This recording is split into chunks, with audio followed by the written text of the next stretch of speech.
KBS 1라디오 뉴스레터 K. 안녕하세요. 뉴스레터 K 진행하는 전종철입니다. 한국 시각 내일 새벽 1시 15분에 이재명 대통령과 트럼프 미국 대통령 간의 첫 한미 정상회담이 시작됩니다. 이번 회담에선 지난달 합의된 상호관세 세부 이행 방안과 방위비 분담금 등 안보 현안이 주요 의제로 오를 예정입니다. 국회는 오늘 집중투표제 도입과 감사위원 분리 선출 확대를 담은 2차 상법 개정안을 민주당 주도로 본회의 통과시켰습니다. 민주당은 기업 지배구조 투명성을 높여서 자본시장을 선진화하고 경제 정의를 실현할 것이라며 환영했습니다. 국민의힘은 기업을 해외로 내몰고 대한민국 경제를 뒤흔드는 경제내란법이라면서 헌법소원 등 법적 조치도 검토하기로 했습니다. 정치 토크 코너에서 주요 정치 현안 자세히 분석합니다. 인터뷰 코너에선 지난 금요일 국민의힘 전당대회에서 선출된 김민수 최고위원 만나서 당대표 선출 문제와 향후 당 혁신 방안 등을 짚어봅니다. 경제 뉴스를 쉽게 풀어주는 돈 워리 코너에서는 국민 메신저 카카오가 SNS로 변신을 꾀하는 이유를 알아봅니다. 뉴스레터 K 지금부터 시작합니다.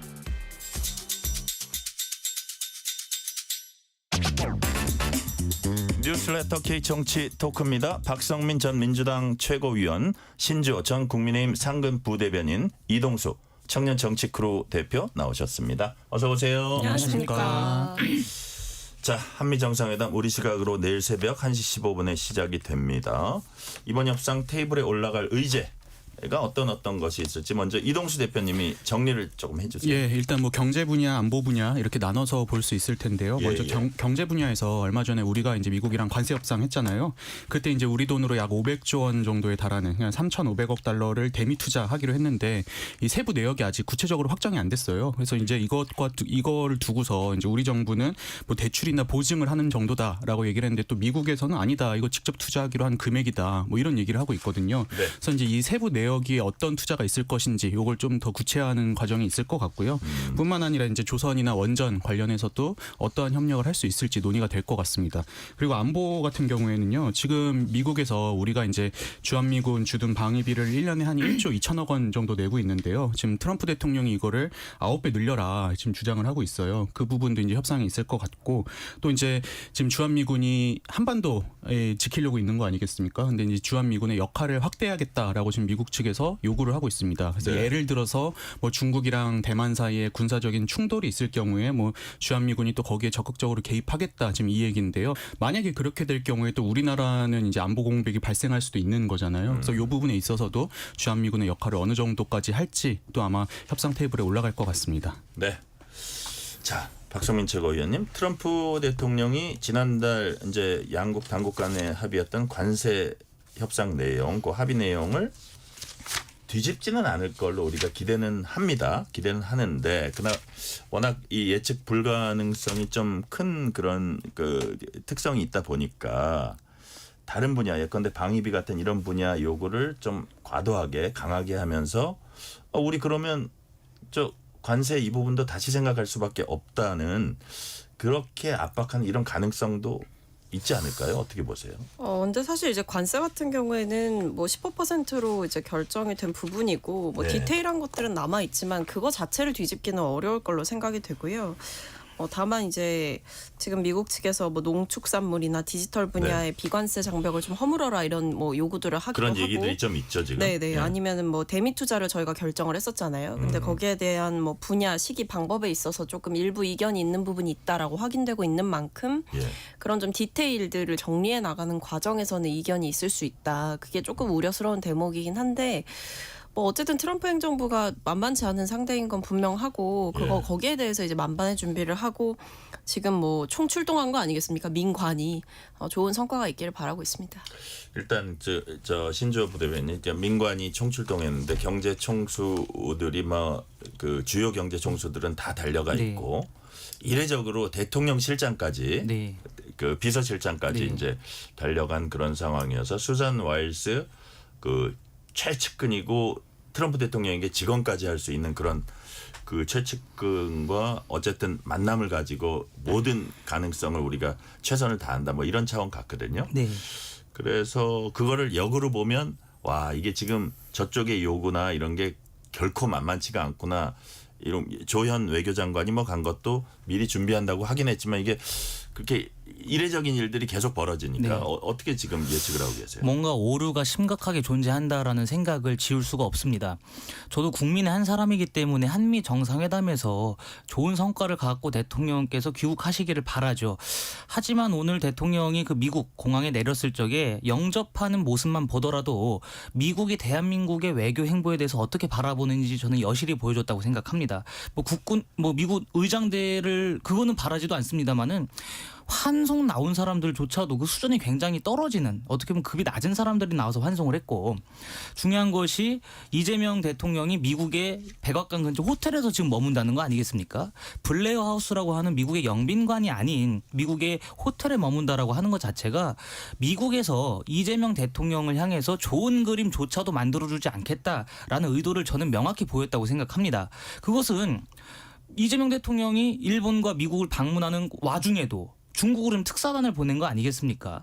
이런 식으로 뭐 중립외교, 실용외교를 표방하지만 그건 어떻게 보면 미국 입장에서는 굉장히 고가운 모습이거든요. 그러한 모습을 연출한 이재명 대통령에 대해서 굉장한 불만이 지금 섞여 있는 것 같은데 그것 때문에 지금 트럼프와의 정상회담에서 성과는커녕 기존에 우리가 합의했었던 관세 협상마저도 트럼프 측에서 일방적으로 깨는 것 아니냐 혹은 양국 정상 간의 만남에서 트럼프가 이재명 대통령을 향해서 굉장히 모진 모습을 보여주는 것 아니냐 그러한 걱정들을 지금 국민들께서 하고 계시고 또 그것이 강훈식 비서실장이 급하게 미국으로 간 것이 그러한 이유 때문이 아니냐라는 생각을 하지 않을 수가 없습니다. 그렇기 때문에 뭐 내일 새벽에 정상회담 하는 결과를 지켜봐야 되겠습니다만은 현 상황에서는 굉장히 녹록치 않아 보인다라는 말씀드립니다. 이동수 대표님 네. 어떻게 전망하세요?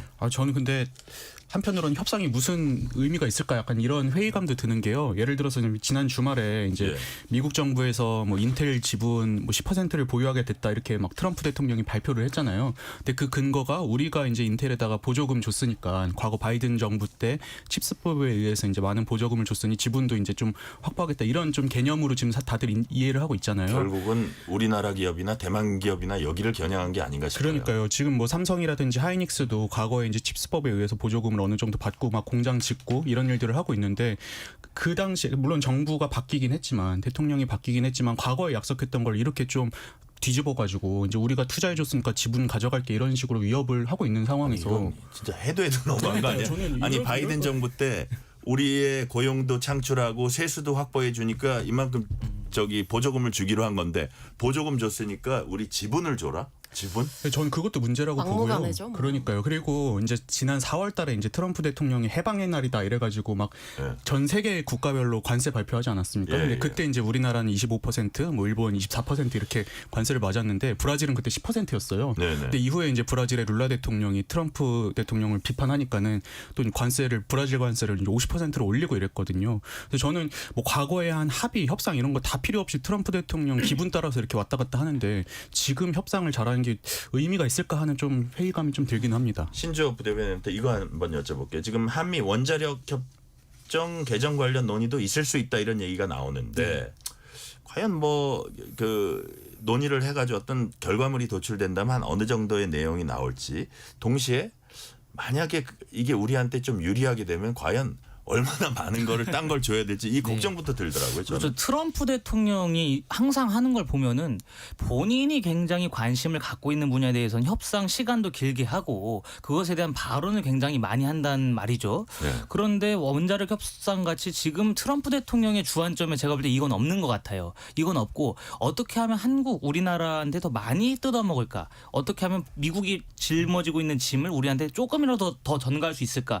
이 고민을 굉장히 많이 할 것 같습니다. 네. 그렇게 하다 보면은 제가 볼 때 이 원자력 이 얘기 꺼내기도 전에 양국 정상이 대화를 끝낼 수도 있을 것 같아요. 관세 협상이라든지 아니 방위비 분담 증액을 요구하면서 하다가 이 얘기까지 가기도 전에 두 분의 대화가 끝날 수도 있을 것 같아서 이거는 좀 지켜봐야 될 것 같습니다. 그러니까 이동수 대표님 말씀처럼 트럼프라고 하는 인물 자체가 굉장히 예측 불가하기 때문에 제가 보기에도 협상이 과연 필요하냐 이런 생각을 합니다. 그 푸틴 데리고 와가지고 폭격기 머리로 날리는 거 보십시오. 이게 양국 정상들 간에 그게 기본적인 예인지 그럴 정도로 지금 트럼프에 대한 그 사람들의 의심이 많기 때문에 좀 봐야 될 것 같습니다. 이전에 저희가 못 보던 것들이 많은데 이제 우리가 중요한 게 또 북한이고 북핵입니다.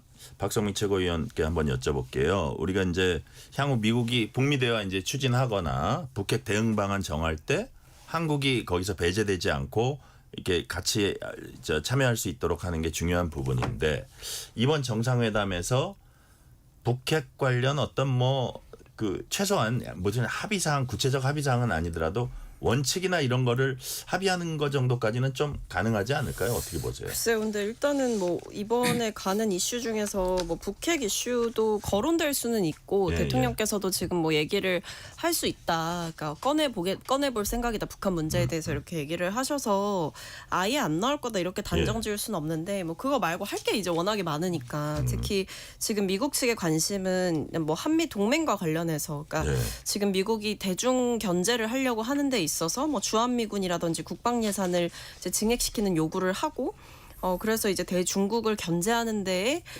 대한민국을 약간 활용하려고 하는 그게 굉장히 강하잖아요. 그렇죠. 예. 그렇기 때문에 그런 이슈들을 다루다 보면 또 얘기가 나올 수는 있겠지만 어쨌든 중요한 건 말씀해 주신 대로 지금 트럼프 대통령이 사실은 김정은 위원장과 1대1로 뭔가를 해보려고 할 수도 있다라는 시그널들이 있으니까 네, 네. 그 부분에서 한국이 좀 완전하게 패싱되지 않도록 하는 데 있어서 최소한의 안전장치는 좀 만들고 와야 되지 않을까 싶습니다. 그러니까 그 어떤 원칙 있잖아요. 그렇죠. 뭐 거스를 수 없는 완전한 뭐 비핵화 이런 원칙을 그게 메인이 다시- 아니니까 어디까지 진전이 될지는 사실은 모르겠어요. 그러니까 네. 우리 신조 부대변인 말씀 따나 거기까지 가지도 않고 워낙 현안들이 많으니까 자, 요 부분은 어떻게 보시는지 모르겠어요. 자, 이재명 대통령은 미국행 전용기에서 즉석 기자 간담회를 열었습니다. 국민들 기대에 충족까지는 아니더라도 최소한 실망시키지 않아야 한다는 책임을 갖고 있다. 트럼프 대통령이 어떻게 협상하는지 거래 기술 Art of Dealing인가 그렇죠. 그 책 이름이 써놨더라. 자기가 그것도 공부했다 뭐 이렇다고 보는데 자, 여기에 앞서서 한일 정상회담을 했잖아요. 이동수 네. 대표님.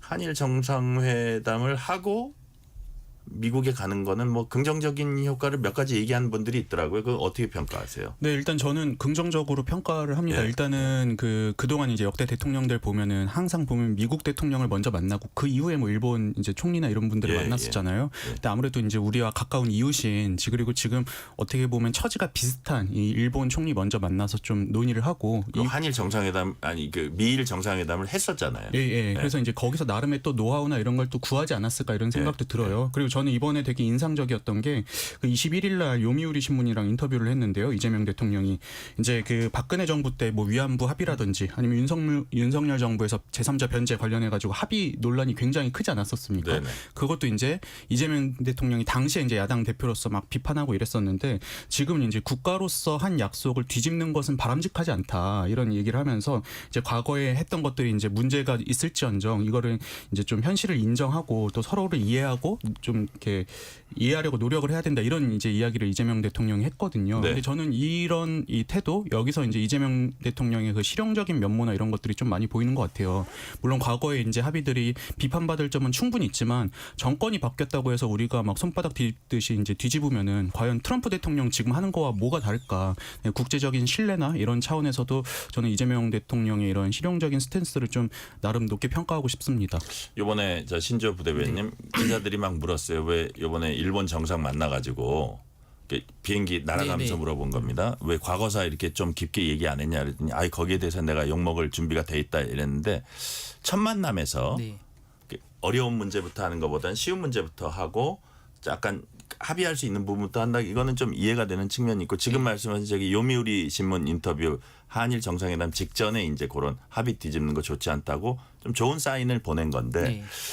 여하튼 일본을 거쳐서 미국으로 가는 거 이거는 괜찮은 방안이라고 보세요? 어떻게 보세요? 그러니까 이명박 대통령 같은 경우에는 미국에서 정상회담을 하고 우리나라로 돌아오다 일본을 들렸었거든요. 보통 네. 그렇게 하는 것이 순리이긴 한데 어찌되었든 미국도 그렇고 일본도 그렇고 한미의 삼각 공조를 강화해야 된다. 이러한 입장이라고 한다면 어느 나라 정상을 먼저 만나든 저는 상관은 없을 거라고 생각합니다. 예.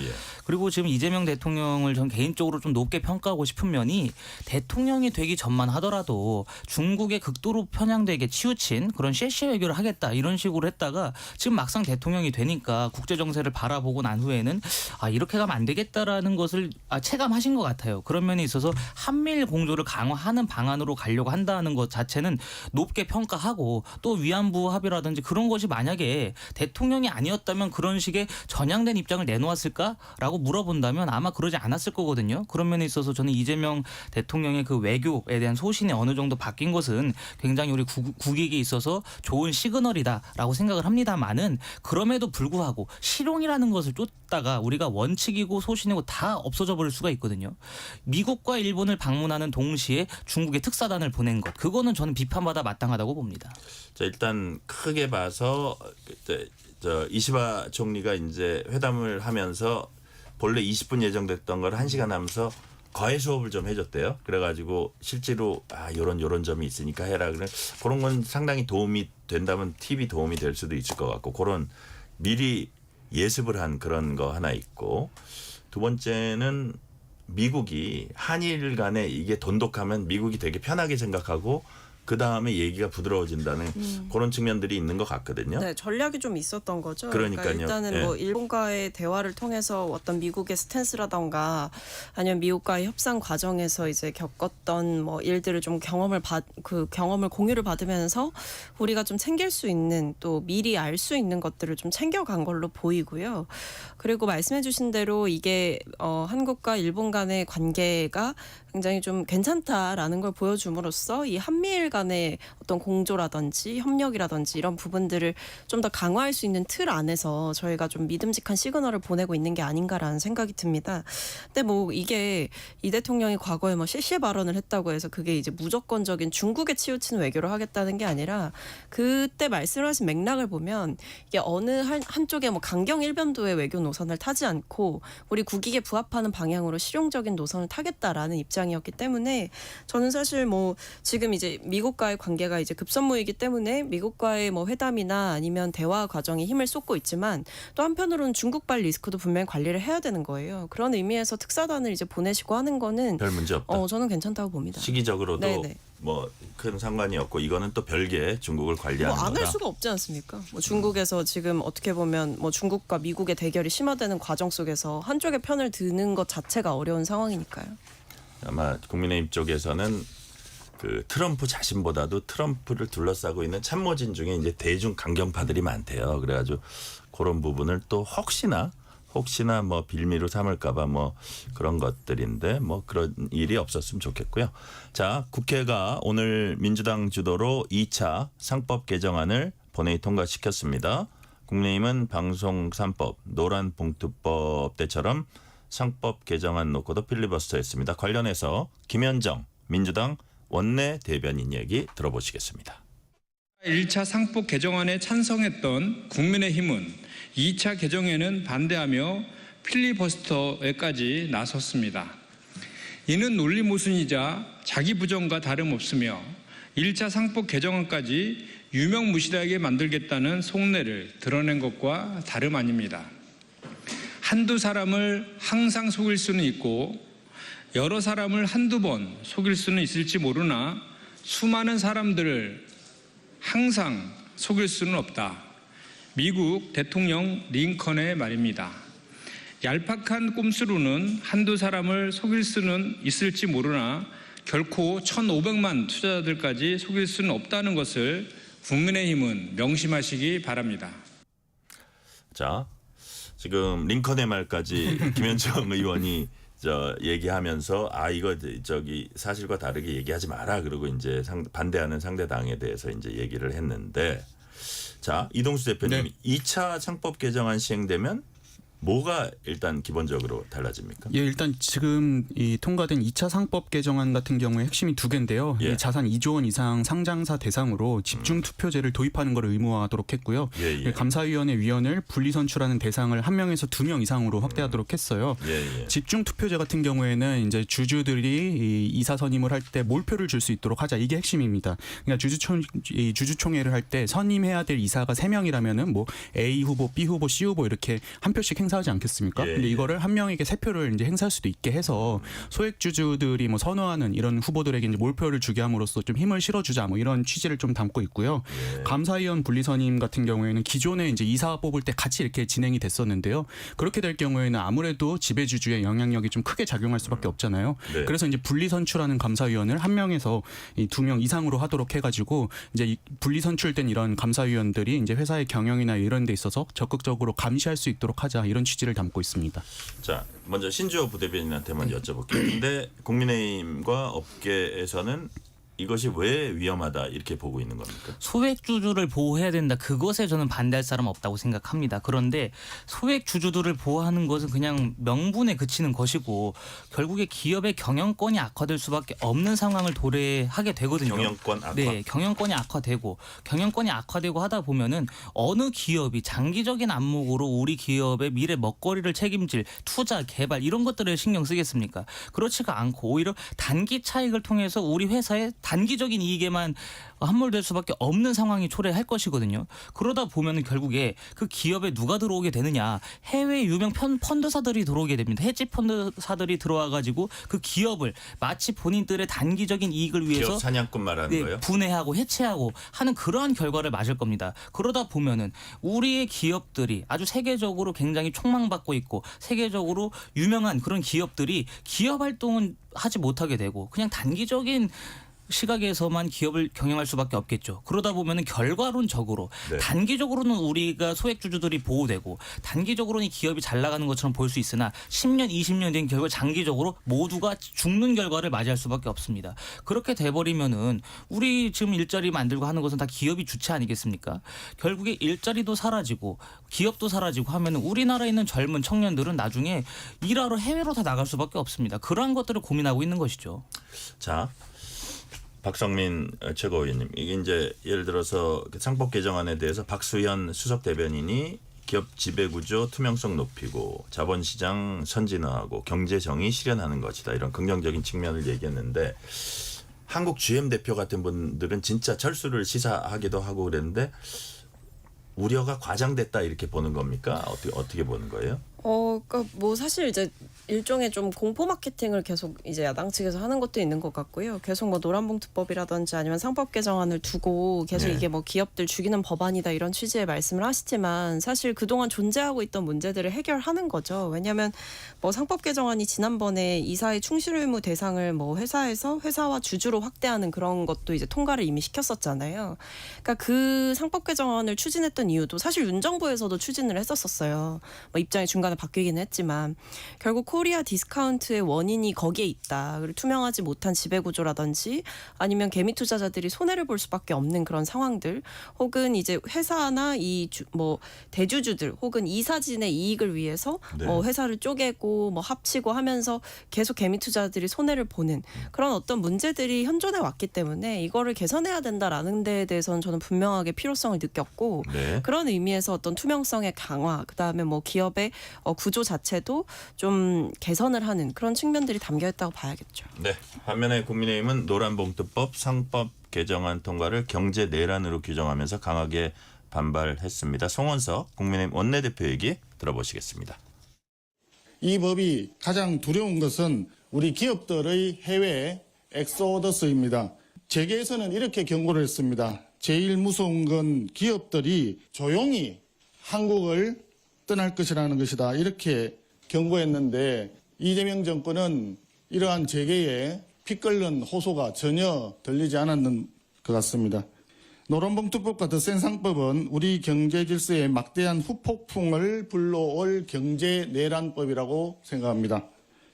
기업의 투자 의욕을 꺾어버리고 기업을 해외로 내쫓으면서 결국은 청년 일자리 감소, 경제 성장 동력 상실, 국민 경제 초토화, 대한민국 경제를 뒤흔드는 경제 내란이라 할 것입니다. 자, 지금 경제 내란이라고 송원석 비상대책위원장이죠. 아직 당대표 안 뽑혔으니까 원내대표금 비상대책위원장 그렇게 얘기를 했는데, 자, 신주호 부대변인, 네. 노란봉투법, 방송 3법, 뭐 상법 개정안, 2차 상법 개정안 여기 대해서 헌법 소원을 제기할 예정입니까? 할 수 있는 거는 다 아마 하려고 할 겁니다. 그렇게 해야지 되는 게 이 뭐 노란봉투법이나 상법 개정안 같은 거는 특히 우리 경제와 굉장한 밀접이 있는 거 아니겠습니까? 경제와 관련된 것이기 때문에 그것이 우리 헌법 정신에 어긋나고 그 기업의 활동, 기업의 자유로운 그 이윤 추구를 방해하는 그러한 목적이 있다면 그것은 헌법 소원을 통해서라도 막아야 된다라는 생각인 것 같습니다. 네. 이게 사실 그런 면이 좀 있습니다. 저 국민의힘이 아무리 무제한 토론을 해도 24시간만 지나면 민주당 의원들 우르르 들어와가지고 이거 무제한 토론 종결시키고 그 법안에 대해서 다시 재표결하면은 넘어갈 수밖에 없어요. 그러한 어려움이 좀 있습니다. 그러한 어려움이 있기 때문에 정치적으로 그렇다고 민주당이 이것을 협상할 의지도 보이지도 않고 그러다 보니까 법적인 수단에 좀 매달릴 수밖에 없는 상황이긴 합니다만은 이것이 정말 단순히 정치적인 이합집산, 정치적인 이해관계를 넘어서서 대한민국의 미래를 잠식할 수 있다. 이렇다면 헌법 소원을 통해서라도 반드시 막아내야죠. 자, 이동수 대표님. 네. 자, 배임죄 완화 같은 기업을 위한 이른바 당근책도 민주당 정부 여당은 이제 병행하기로 했다고 하는데 동시에 또 3차 상법 개정안도 추진을 한다고 합니다. 제게 입장에서는 뭐 종합적으로 보면 압박으로 더 느끼지 않을까 하는 생각이 드는데 양쪽 입장이 또 엇갈리는 게 여야 입장이 엇갈리는 게 야당은 세상에 이런 법이 없다. 여당은 우리도 이제 글로벌 스탠다드에 맡겨야 된다. 누구 말이 맞는 겁니까? 저는 뭐 이거는 이제 개인의 뭐 가치관에 따라 다르게 생각할 수는 있지만요. 예. 근데 저는 그동안 좀 우리 기업들이 거버넌스 문제, 그냥 경영과 관련해서 좀 너무한 측면들도 있지 않나 이렇게 생각을 해요. 그냥 지금 이제 투자자들이 상법 개정안이라든지 이런 거에 지금 환호하고 있는 것들도 네. 그동안 보면은 회사가 멀쩡히 있다가도 이제 뭐 예를 들어서 지배주주가 경영권을 방어하기 위해서 막 유상증자를 하고 이런 일들이 좀 비일비재하게 일어나지 않았습니까? 근데 이제 그게 자신의 경영권을 방어하는 데 그치지 않고 다른 이제 소액주주들에게 큰 해를 끼쳤기 때문에 이제 그동안에 이제 불신이 쌓여온 결과라고 저는 생각을 해요. 예. 근데 이제 이게 환경이 저는 불과 한 5, 6년 전이랑 지금도 많이 달라졌다고 보는 게요. 한 5, 6년 전만 해도 우리 이제 개인 투자자들이 뭐 해외 투자 이런 것들 그렇게 많이 안 했었잖아요. 그러니까 이제 이 한국 증시라는 이 우물 안에만 있다 보니까 기업들이 어떻게 해도 당할 수밖에 없었는데 이제는 다 이제 줄줄이 뭐 미국으로 가야 된다 막 이런 얘기가 나오고 있는데 그렇다면은 이제 우리 기업들이 투자자에게 신뢰를 얻고 그리고 이 국내 투자자들로부터 이렇게 좀 뭐 이게 투자금을 유치하고 이런 걸 하려면은 글로벌 스탠다드에 맞는 이제 이 거버넌스를 좀 보여줘야 된다고 저는 보고 있습니다. 네. 우리 저 박성민 최고위원님도 비슷한 의견입니까? 네네. 그런 제가 앞서 이제 상법 개정안의 필요성에 대해서 말씀을 쭉 드렸는데요. 네. 뭐 이거에 대해서 글쎄요, 저는 여기에 대해서 오히려 반론을 제기할 여지가 좀 없지 않나. 왜냐하면 이게 그냥 갑자기 생긴 법안이 아니라 그동안 끊임없이 제기되어 왔던 문제들을 해소하기 위해서 만드는 법안이기 때문에 네. 이걸 마치 뭐 이 법이 통과되면 기업이 무너질 것처럼 이야기를 하는 것은 논리적으로 좀 납득하기가 어렵다라는 생각이 듭니다. 네. 이 시간 교통 상황 알아보겠습니다. 라디오 교통정보센터 김민혜 리포터 나와주세요. 네, 시각 교통 정보입니다. 고속도로 이동량 빠르게 늘고 있는데요. 우선 서해안고속도로 서울 쪽 서평택 분기점 부근으로 주춤하고요. 이 화성 휴게소 부근 2, 3차로에서는 승용차 사고나 처리 중인데요. 사고 처리 길어지면서 서평택 분기점부터 바란 나들목까지 10km가량 밀리고 있습니다. 이후 비봉에서 용담터널과 또 일찍 분기점에서 금천까지 각각 주춤하고요. 영동고속도로 인천 방향은 동수원 부근 5차로에서 고장난 차에 주의하셔야겠습니다. 또 더지나 월곡 분기점 부근 2차로에서도 고장난 화물차를 처리하고 있고요. 당진대전 고속도로 대전 쪽은 마곡사 부근 1차로에서 승용차 사고 났습니다. 또 호남고속도로 순천 쪽도 독림 부근 1차로에서 승용차 추돌 사고나 처리하고 있어서 각별한 주의가 필요하겠습니다. KBS 교통정보센터였습니다. 퇴근길, 당신과 함께 읽는 세상 이야기. KBS 1라디오 뉴스레터 K. 문자 샵 9730, 짧은 문자 50원, 긴 문자 100원. 어플리케이션 콩은 무료. 유튜브 KBS 일라디오 계정 채팅창도 열려 있습니다. KBS 일라디오 뉴스레터 K 정치 토크입니다. 박성민 전 민주당 최고위원, 신주호 전 국민의힘 상근부대변인, 이동수 청년 정치크루 대표와 얘기 나누고 있습니다. 자, 언론들은 더 센 특검법 이런 표현을 하고 있습니다. 민주당이 특검법 개정안을 추진할 계획이라고 합니다. 이게 일단 박성민 최고위원님, 이게 네. 기간 연장 아니면 내용도 또 강화시키고 이런 건가요? 네, 여러 가지가 담겨 있는데요. 일단 네. 수사 인력을 늘리는 부분도 있고요. 기간 연장도 뭐 담겨 있을 것 같고, 네. 그 외에도 지금 보면은 이 김건희 씨와 관련돼서 수사를 하는 과정 가운데서 뭐 집사 게이트 이런 것도 터져 나오고, 그러니까 그동안 수사 대상이 됐던 범위 외에도 뭐 16개의 수사 대상 외에도 점점 늘어나는 거예요. 그렇기 때문에 지금 상황에서는 이런 수사 대상 자체, 그러니까 뭐 부정한 이익을 수수한 의혹 자체도 수사 대상에 포함시켜야 된다, 이런 얘기가 나오고 있어서 이런 내용을 담은 법안들이 이제 추진이 되고 통과가 될 걸로 보입니다. 그래서 말씀해 주신 대로 기간도 한정되어 있고 인력도 지금 상황에서는 좀 부족하다라는 얘기가 나오고 있는 만큼 수사가 보다 원활히 진행이 되고 이 수사 과정에서 밝혀지는 이 다른 문제들까지도 수사 범위에 넣을 수 있도록 하는 법안이 추진될 것으로 봐주시면 됩니다. 자, 이동수 대표님. 네. 이게 뭐 특검이라는 게 3개 특검이나 이렇게 딱 벌려놨기 때문에 예. 이게 새로운 상황들이 발생할 거라는 건 좀 예상은 된 상황이었는데, 그럼에도 불구하고 야당에서는 이거를 본래 예정된 시간에 좀 서둘러서라도 필요한 것부터 먼저 해서 해라. 안 그러면 이게 내년 지방선거까지 영향을 미치려는 그런 여권의 의도가 반영된 거라고 볼 수밖에 없다, 이렇게 의심하고 있거든요. 그 아무래도 어떻게 보세요? 그럴 수밖에 없을 것 같아요. 일단 최상병 특검 같은 경우에는 10월 말, 그리고 내란 특검이 11월 중순, 김건희 여사 특검이 이제 11월 말에 이렇게 끝나거든요. 예. 근데 한두 달씩만 연장이 돼도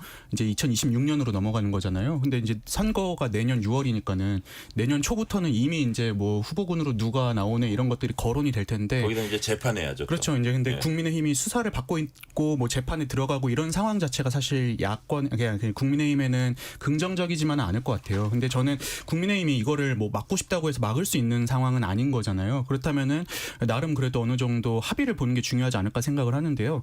일단 뭐 최상병 특검이나 내란 특검 같은 경우에는 이제 주요 이제 뭐 등장인물이라고 해야 되나요? 관계자들이 이제 이 윤석열 정부 인사들이 많기 때문에 이제 네. 국민의힘에 끼칠 영향은 저는 어느 정도는 제한적이라고 생각을 해요. 근데 이제 문제는 김건희 여사 특검 같은 경우에는 이제 뭐 공천 개입이나 이런 것들도 다루기 때문에 이제 국민의힘 이제 의원들로도 이제 좀 수사 대상이 많이 확대가 될 수 있을 텐데, 그렇다면 저는 이제 국민의힘이 이제 특검을 만약에 이제 민주당이 연장이나 이런 걸 요청을 한다면은 수사 범위나 이런 거를 좀 제한해 놓고 그 정도 선에서 이제 특검 연장을 받는 건 어떨까 이런 생각을 하거든요. 왜냐하면 지금은 이제 그런 수사 범위 제한을 해놓지 않았기 때문에 지금 계속 새로운 사건 나올 때마다 꼬리에 꼬리를 물고 지금 수사가 확대되고 있는 상황이잖아요. 나름 이 부분에 있어서 국민의힘이 정치력을 보여줄 필요는 있는 것 같습니다. 자, 신주호 부대변인님, 지금 윤석열 전 대통령 부부가 저렇게 돼 있고, 네. 그다음에 한덕수 전 총리 넘버 2죠. 네. 국정에 넘버 2에 대해서 구속영장이 청구돼 있고, 참 어려운 상황이고, 중진 의원들이 계속 수사를 받고 있고, 네. 이제 당사 압수수색 시도가 있었고, 네. 앞으로 어떻게 될지 이제 지켜봐야겠지만, 국민의힘이 이 부분을 어떤 식으로 대처해 나갈 좀 방법이 있습니까? 이미 특검의 수사가 계속 진행이 되고 있고 예. 또 그 특검의 수사가 어떤 내용을 가지고 했는지 뭐 낱낱이 공개되고 있지 않습니까? 특검보들의 그 브리핑을 통해서. 네. 이러한 상황에서 저 개인적으로는 국민의힘은 더 이상 손해볼 것은 없다 이렇게 생각합니다. 그래요? 그런데 왜 지금 민주당에서 특검 연장 카드 이렇게 섣부르게 꺼냈느냐. 결국에 조국 윤미향 이 파렴치범들을 사면하고 나서 민주당과 이재명 대통령의 지지율이 낮아지니까 꺼내놓은 그런 고육지책인 것 같은데, 그러한 파렴치범들을 사면하고 김용, 이화영 이런 분들에 대한 사면을 요청하는 민주당이 감히 특검이라든지 이런 법적인 수단에 대해서는 이야기할 자격 없다고 생각합니다. 그리고 지금 김건희 특검, 내란 특검, 최상병 특검에 대해서 국민들께서 소상의 진실이 밝혀지기를 바라고 계시지 않겠습니까? 전 그것과 더불어서 어떻게 이춘석 의원이 그 주식들을 살 수가 있었으며 그 주식들을 사는 그 시간에 어떻게 그 국정기획위원회나 뭐 과기정통부나 이런 데에서 그 기업들의 명칭을 그대로 발표할 수 있었는지 이것에 대해서 좀 국민들이 더 원하고 계실 거라고 봅니다. 차명계좌 특검? 그렇습니다. 그것까지 해서 이춘석 의원이 국정기획위의 한 그 분과를 담당하고 있었던 분이 그러한 식으로 주식을 통해서 개인의 사리사욕을 채울 수 있었다면 어떻게 그럴 수 있었는가를 저는 같이 밝혀야 된다고 생각합니다. 그러니까 민주당이 정말 국민들을 위한다. 국민들께서 모든 것에 대해서 실체적인 진실을 알고 싶어 한다라는 걸 안다면 이 새 특검에 대한 연장뿐만 아니라 이춘석 의원과 국정기획위에 대한 그런 총체적인 수사도 필요하다. 이런 식으로 가야 되지 않겠습니까? 개인적으로 근데 네. 근데 여당에서는 지금 경찰 검찰 수사로 그거는 충분하다 하고 이렇게 있는 나올 것 거니까. 같은데. 네. 아 그리고 저는 그냥 개인적으로 아니 뭐 내란- 말씀이 틀렸다는 게 아니라 내란 그 특검, 뭐 최상목 주장은 그거 하시고. 그거가 아니라 저는 김건희 특검은 검찰에서 안 했나요? 국민의힘 입장에서 그거 수지가 안 맞는 장사일 것 같은데요. 왜냐하면 이제 김건희 특검은 규모가 왕창 이런데 이춘석 만약에 의원에 대해서 뭐 특검을 들어간다고 한들 같이 확대하자. 아니 그게 이제 그러면 사실 이제 이제 수지가 밸런스가 안 안 맞는 맞는다? 밸런스가 안 맞는 일 아닌가 저는. 그리고 심지어 이제 이춘석 의원은 뭐 이제 저희 당 분이 아니지만 이분은 이제 검찰 뭐 수사에 좀 제대로 협조를 했고 그리고 본인의 혐의를 어느 정도 인정했다고 전해지고 있잖아요. 그래서 뭐 그 양상도 다르고 그리고 이게 뭐 대통령 배우자가 뭐 일종의 뭐 뇌물 받고 매간매직한 건과 뭐 그 외에도 뭐 공천에 개입한 건 뭐 이런 것들이 있는 상황에서 비교할 것은 아닌 것 같습니다. 뭐 엄정한 수사는 필요하다라고 하더라도 그걸 같은 선상에서 놓고 볼 문제는 아니죠. 그게 이제 이재명 대통령 집권 초기에 상당한 악재인 것만은 분명한데 이렇게 이슈를 덮는 측면에서 보니까 조국 사면이 바로 뒤에 따라왔어요. 그래가지고 상대적으로 조금 사람들이 많이 잊고 있는 것 같은 그런 측면은 있는 것 같습니다. 자, 이번엔 국민의힘으로 한번 가볼게요. 우리 신주호 부대변인한테 좀 집중적으로 지금 당이 어떻게 돌아가고 있는지. 자, 내일이면 김문수, 장동혁 두 후보 중 한 명이 국민의힘 당대표가 됩니다. 자, 일단 짧게 요거는 한마디씩만 해주세요. 금요일 전당대회 결과는 어떻게 평가하세요? 신주호 부대변인. 저는 어떻게 환상의 조합이 생겨났다 그렇게 어이? 생각합니다. 환상의 조합? 네. 그래요? 어떤 그러니까 의미에서? 청년 최고위원 선거에서는 예. 반탄이라고 불리는 손수조 후보를 찬탄 진영에 있는 우재준 의원이 신승을 거두었습니다. 네. 그 부분에 있어서는 분명히 당내에 개혁을 바라고 윤석열 전 대통령과 절연해야 된다라는 목소리가 그만큼 존재한다라는 것을 확인한 것이고 최고위원 선거에서도 양양자 후보가 3위를 함으로써 이 찬탄, 그러니까 윤석열 전 대통령과의 관계를 정리해야 된다라는 분들도 존재하면서 동시에 그래도 어떻게 우리가 배출한 대통령에 대해서 이토록 좀 그러니까 박절하게 할 수가 있느냐 이런 분들도 계신 것 같아요. 그런 면에 있어서 최고위원 선거 결과만 놓고 보면은 어느 정도 당내에서 건강한 토론이 만들어질 수 있지 않을까 하는 그런 환경은 조성됐다고 좀 봅니다. 이동수 대표님 동의하세요? 환상의 조합이라고 하셨잖아요. 저는 환장의 조합이 탄생했다 이렇게 말씀드리고 싶어요. 완전히 왜냐면- 반대 얘기하시는데. 왜냐면은 이제 제가 하려고 그랬는데. 아니, 당내 이제 이 균형이 완전히 무너졌구나를 좀 상징적으로 보여줬던 것 같습니다. 그러니까 과거에 박근혜 정부에서 뭐 국정농단 사태 있을 때도 그래도 새누리당 안에서 이제 뭐 친박계와 이제 비박계가 이렇게 좀 경쟁을 했었고 뭐 한 21년, 22년 이 즈음에도 보면은 네. 뭐 김종인, 이준석 등등 해가지고 이제 소위 개혁보수라고 하는 그룹이 안에서 이제 강성보수 그룹과 이제 좀 경쟁하는 모습을 볼 수 있었는데 이번 최고위원 선거 특히 이제 당대표 선거 보면은 탄핵에 반대했던 분들이 두 분 다 이제 결선으로 올라가신 거잖아요. 국민의힘 안에서 이제 좀 중도까지 아우를 수 있는 개혁적인 목소리를 낼 수 있는 그룹이 완전히 무너지고 균형이 무너진 상태임을 상징적으로 보여주는 게 아닌가 이렇게 좀 생각이 들었습니다. 자, 이게 지금 박성민 최고위원님, 장동혁, 김문수, 장동혁 보니까 한 분은 좀 통합 무슨 권투 복싱 소개하는 것 같아요. 김문수, 장동혁, 김문수.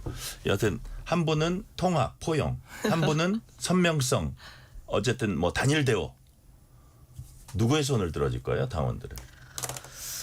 참 이게 일장일단이 있을 것 같은데, 그러니까 각자의 전략이 다르잖아요. 사실 네. 김문수 후보도 뭐 그렇게 포용적인 분은 저는 아니었다고 생각해요. 근데 이제 장동혁 후보가 워낙에 강하게 거의 뭐 내부 총질하는 사람들 인적 청산할 것처럼 얘기를 하니까 그 전략에 맞서서 네. 이제 본인은 약간 한동훈계를 끌어안아야 혹은 이른바 탄핵에 찬성했던 파들을 끌어안아야 이길 수 있다라는 판단을 한 것 같고 그러니까 이제 한동훈이냐 전환길이냐라고 했을 때 이제 한동훈 전 대표의 손을 김문수 후보는 들어주고 장동혁 후보는 전환길 씨의 손을 들어준 거죠. 그래서 이게 지금 사실은 김앤장의 대결이 아니라 한동훈 전 대표와 전환길 씨의 장이 그 대립의 장이다 뭐 이렇게 보시는 분들도 계시더라고요. 네. 근데 어쨌든 저는 그럼에도 불구하고 김문수 후보가 조금 유리한 국면이 됐다라고 생각합니다. 왜냐하면 일단 4명의 후보가 있을 때는 사실 투표율도 뭐 해석하기 나름이었지만 좀 낮았다 이런 얘기도 좀 있었던 게 사실이고요. 그동안 전당대회에 비해서. 그리고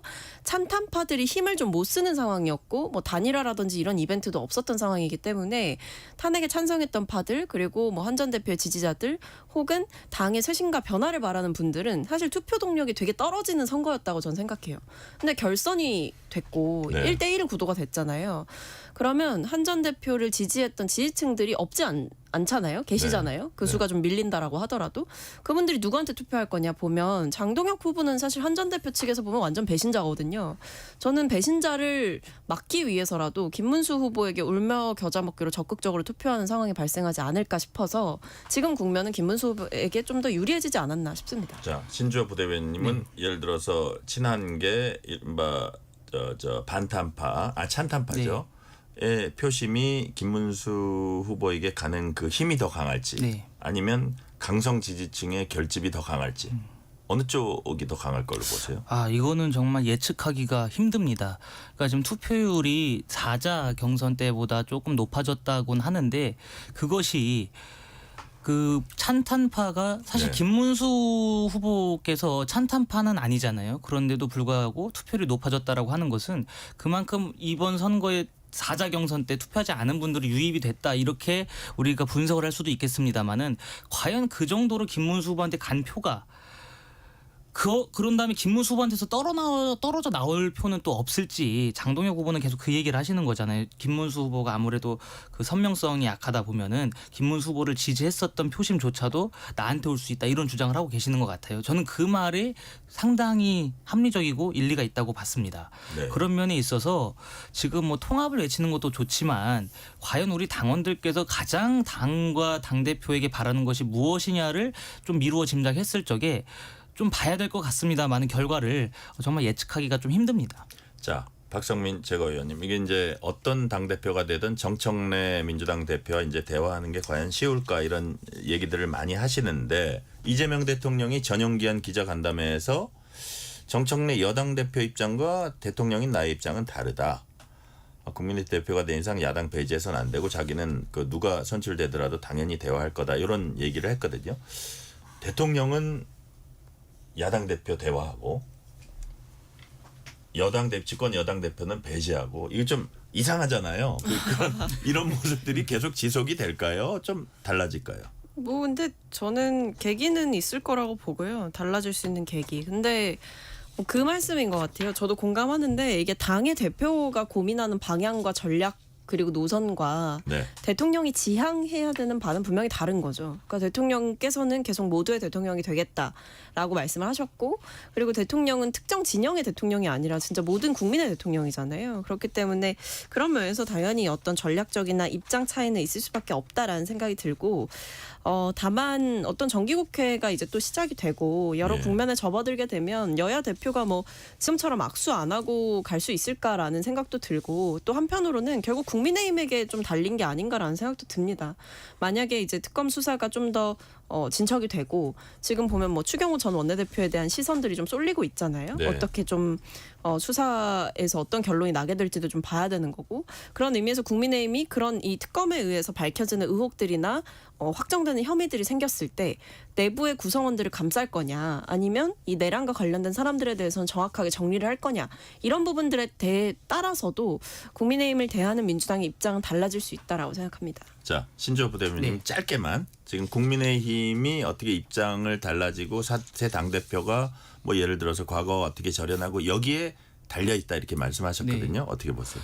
아니 제가 항상 말씀드리는 것처럼 손을 먼저 내밀어야 되는 거는 덩치 큰 사람이 손을 내밀어야 되고 힘 있는 사람이 먼저 양보해야 되는 거 아니겠습니까? 그런데 그것을 국민의힘이 뭐 계엄과 절연하지 못해서 우리가 대화를 못하겠다 이렇게 돼버리면은 우리는 일당 독재를 하겠다 이거를 선언한 것과 전 다르지 않다고 봅니다. 자, 주제를 바꿔봅니다.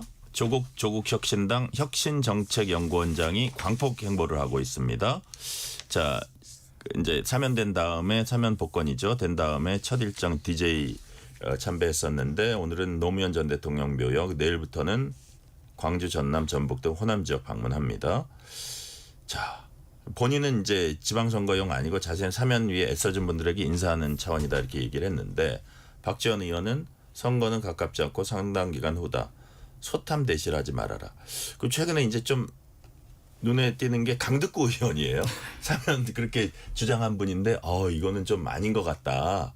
무슨 개선 장군처럼 보인다 하면서 본인의 얘기를 되게 후회하는 듯한 그런 모습인데 박상민 의원님 어떻게 좀 불편한 속내가 있습니까? 민주당 내 분위기가? 내부에서 분명히 불편하다는 목소리가 계속 나오는 것 같아요. 그러니까 예. 조국 전 장관의 정치 행보를 막을 수 없다라는 데까지는 이제 모두가 동의를 하시겠지만 왜냐하면 뭐 나온 뒤에 본인이 어떻게 하실지는 그거는 본인의 결정이니까. 근데 다만 이제 조국 전 장관의 발언 하나하나 행동 하나하나가 이슈가 되면서 네. 그런 정치적인 타격이 이제 조국 혁신당으로 가는 게 아니라 민주당과 대통령께 부담이 된다라는 생각이 들다 보니 어떤 조국 전 대표가 당연히 뭐 정치 활동을 할 수 있다라고 하더라도 조금 톤 다운된 모습을 보여줘야 되는 것 아니냐 뭐 네. 이런 생각도 드는 것 같고요. 정치적으로 이제 사면을 했다라고는 하나 어쨌든 유죄를 받았던 혐의들이 있는 상황이기 때문에 보다 좀 깔끔한 사과라든지 이런 것들이 선행되지 않은 상태로 여러 행보를 하는 것들은 네. 분명히 대통령께도 부담이 되고 그리고 대통령께서 사실은 어려운 결정을 내리신 결단이었던 거잖아요. 근데 거기에도 좀 그 취지나 의미를 조금 퇴색시킬 우려가 있는 모습들이 나오다 보니 당내에서도 조금 불편한 심경들이 비치는 것 같습니다. 사실 우상호 정무수석은 최대 피해자는 이재명 대통령이다 이런 얘기까지 했거든요. 거기에는 좀 이렇게 배려를 했으면 조금 타이밍을 자신도 두면서 하고, 조금 더 이렇게 겸손한 모습을 보이면서 이랬으면 좋겠다는 뜻이 좀 담겨 있는 것 같아요. 그 말을 우회적으로 한 것 같은데 자, 이 부분 어제 부산 찾아서 극우 정당 국민의힘 반드시 해체하겠다. 일부 2030 남성들이 극우화돼 있다. 이건 아주 잘못된 것이고 뭐 이제 극우화돼 있다는 얘기를 했거든요. 2030 극우화 발언은 어떻게 평가하십니까? 이거는 저도 이제 그동안 뭐 칼럼이나 이런 거 통해서 많이 이제 의견을 냈었는데요. 사실 네. 최근에 이제 2030 남성들이 뭐 극우화됐다 이런 주장들이 많이 나오긴 했잖아요. 근데 이제 여러 인식이나 이런 조사들을 보면은 저는 정확하게는 극우화했다기보다는 반진보적인 성향이 강화됐다고 표현하는 게 맞는 것 같아요. 같은 거라고 생각하는 분들도 계실지 모르겠지만은 예를 들어서 이제 뭐 동성애에 대한 수용도라든지 아니면 경제적인 어떤 가치관이나 이런 것들 보면은 2030 남성들도 이제 좀 진보적인 경향들도 많이 보이곤 하거든요. 그런데 유독 이제 튀는 부분이 이제 이 민주당이라든지 혹은 지금 현재 이제 여권에 대한 지지율 이게 이제 매우 낮다는데 네. 아마 조국 전 대표 같은 경우에도 아무래도 2030 남성들 중심으로 본인이 비판을 받고 있고 또 과거에 이제 그런 입시와 관련해서 본인이 논란을 겪었다 보니까는 이렇게 주장을 하시는 것 같아요. 근데 저는 오히려 이렇게 주장을 하시는 것들이 더 이제 2030 남성들의 반발을 불러일으켜서 네. 대통령 지지율이나 여권 지지율에도 또 악영향을 끼치고 있다고 보고 있습니다. 실제로 여권에서 뭐 한동훈 대표도 그렇고 뭐 청년 매도하는 갈라치기 정치다. 주진우 의원 2030 세대는 조국 부부의 입시 비리에 분노한 세대다. 그 특권 의식에 치를 떨고 있다. 근데 이런 식으로 얘기하냐 뭐 이런 거고. 이준석 의원은 재판정에선 침묵하더니 청년들의 훈계하고 있냐. 반성과 사과는커녕 청년들을 극우로 몰아서 자신의 죄를 덮으려 하고 있다. 여러 분석을 내놨거든요. 신조 부대변인 어떻게 보세요? 그러니까 지금 조국 전 대표가 그 약간 조현병에 걸린 것 같다라는 생각을 안 할 수가 없습니다. 뭐냐면 왜 2030 남성들이 조국 전 대표를 향해서 비판을 하느냐. 결국에 2019년에 있었던 조국 사태 때문에 이 공정이라고 하는 그 가치에 대해서 그것을 해친 분이기 때문에 지금 굉장히 비판을 하는 거 아니겠습니까? 네네. 그럼 그러한 것들을 현실인식을 제대로 한 다음에 어떻게 하면은 젊은 층들의 마음을 다시 돌릴 수 있을까? 이 고민을 해야 되는 것인데 그것이 아니라 2030이 이념적으로 극우화가 됐기 때문에 나를 비토하는 거야. 이렇게 돼버리면 돼버리면 사실 정치인으로서의 면모가 없는 것이죠. 그리고 지금 조국 전 대표가 뭐 2030 극우 뭐 돼지 눈엔 돼지만 보인다 그러면서 뭐 그 봉하마을을 찾아서는 국민의힘을 절반으로 줄여야 된다 이런 얘기까지 했어요. 상대 당을 박멸하겠다라고 하고 이런 식으로 이념형 투사가 된 정치인의 말로는 굉장히 안 좋았습니다. 우리가 유시민 전 장관 있지 않습니까? 유시민 전 장관도 과거에 한나라당을 박멸하겠다 뭐 이런 식으로 얘기를 하다가 결국에는 지금 정치적인 말로 해서 어떠한 성과도 내지 못한 그러한 결과를 맞았듯이 조국 전 대표가 이런 식으로 가다가는 본인 무덤을 본인이 파는 것에 불과하다라는 말씀을 좀 드리고 싶고, 근데 저 개인적으로는 조국 전 대표가 좀 더 큰 활약을 해줬으면 좋겠습니다. 이렇게 하다 보면은 결국에 이재명 대통령의 사면 문제에 대해서 국민들이 문제가 있다라는 그 공감대가 형성이 되고 퍼질 것이고, 그렇게 하다 보면은 보수 재건의 가장 큰 핵심 축이 저는 조국 전 대표가 될 수도 있다고 생각합니다.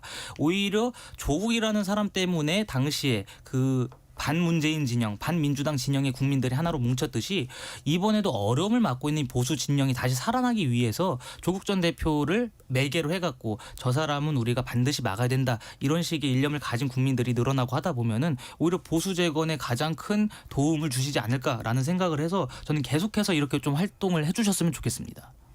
자, 약간 반어법적인 말씀이었다고 이해를 하고요. 시간 관계상 오늘 말씀은 여기까지 듣겠습니다. 박성민 전 민주당 최고위원, 신주호 전 국민의힘 상근부대변인, 이동수 청년 정치크루 대표였습니다. 오늘 말씀 감사합니다. 감사합니다. 뉴스레터 K 1부 마치고 2부가 이어집니다.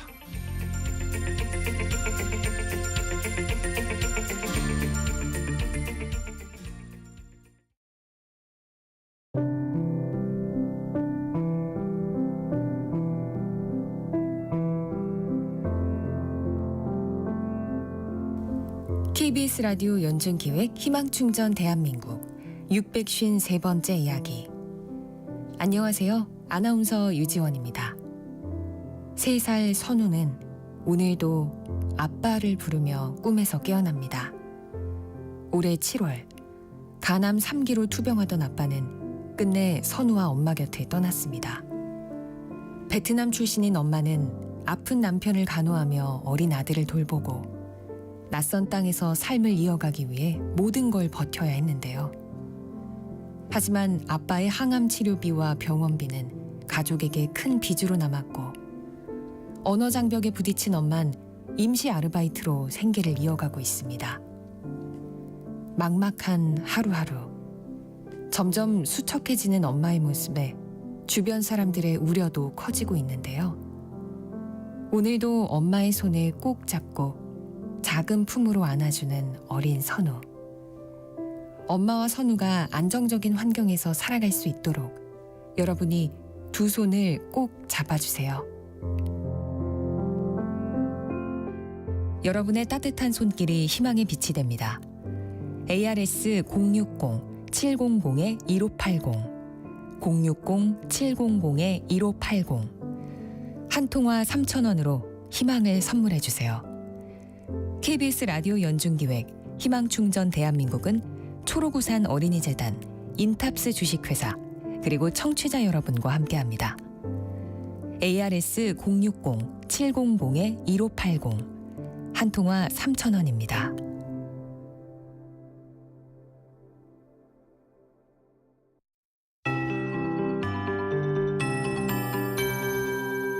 KBS 58분 날씨.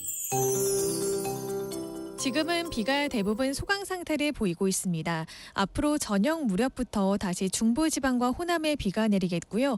내일은 전국 대부분 지역으로 비가 확대되겠고 오후에 대부분 그치겠습니다. 내일까지 수도권에는 30에서 최대 100mm 이상, 강원 내륙과 충청, 전북에도 최대 80mm가 넘는 많은 비가 내리겠고요. 영남에는 5에서 30, 강원 동해안에는 5mm 안팎의 비가 예상됩니다. 특히 중부지방과 호남에는 밤사이 빗줄기가 굵어지면서 밤부터 내일 새벽 사이 시간당 30에서 50mm 안팎의 매우 강한 비가 집중되겠습니다. 비 피해 없도록 대비 잘하셔야겠습니다. 오늘 늦은 오후까지 경남 내륙에는 5에서 35에서 40mm의 소나기가 내리는 곳이 있겠습니다. 비나 소나기가 내릴 때 돌풍과 천둥 번개가 동반될 수 있겠습니다. 오늘 비가 내리면서 중부지방과 일부 전북 지역에 폭염특보가 해제되면서 현재는 일부 호남과 영남, 강원 동해안 지역에 특보가 발효 중입니다. 지난주만큼의 더위는 아니지만 습도가 높아서 무더운 날씨는 계속되겠는데요. 내일 낮 기온 서울과 전주 31도, 대전 30도, 대구 34도로 오늘보다 낮겠지만 체감 온도는 조금 더 높겠습니다. 현재 서울의 기온은 30.9도입니다. 조하늘입니다.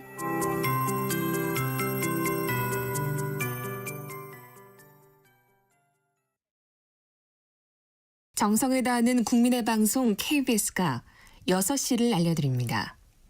AM 711kHz, FM 97.3MHz, KBS 1라디오입니다. HLKA.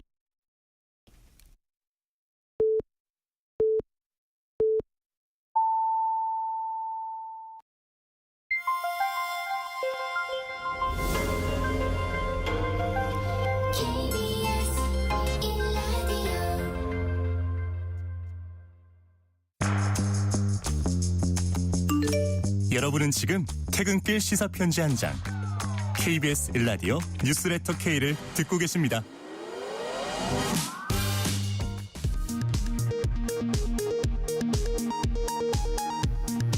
이 시각 라디오 정보센터 뉴스입니다.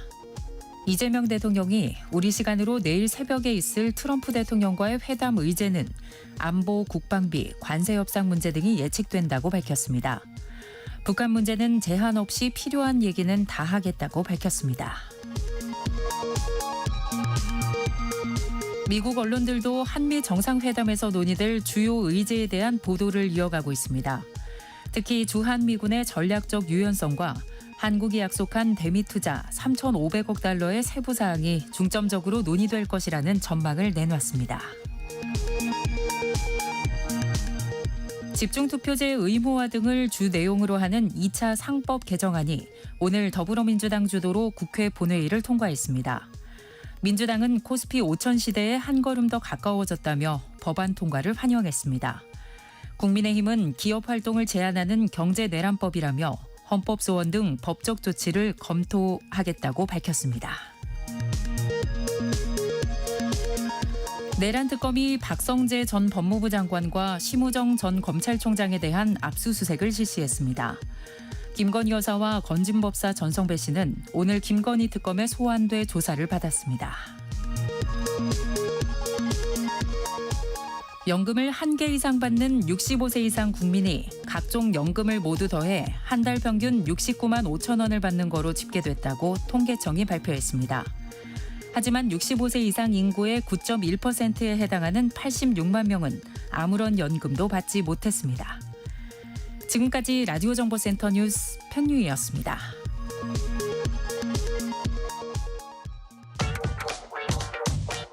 뉴스의 진수를 보여주는 인터뷰. 뉴 진수. 지난 22일 열린 국민의힘 전당대회에서 이른바 반탄파인 김문수, 장동혁 두 후보가 결선에 올랐습니다. 최종 승자는 결선 투표 거쳐서 내일 가려질 예정입니다. 최고위원회는 신동욱, 김민수, 양향자, 김재원 후보가, 청년최고위원회는 우재준 후보가 각각 당선됐습니다.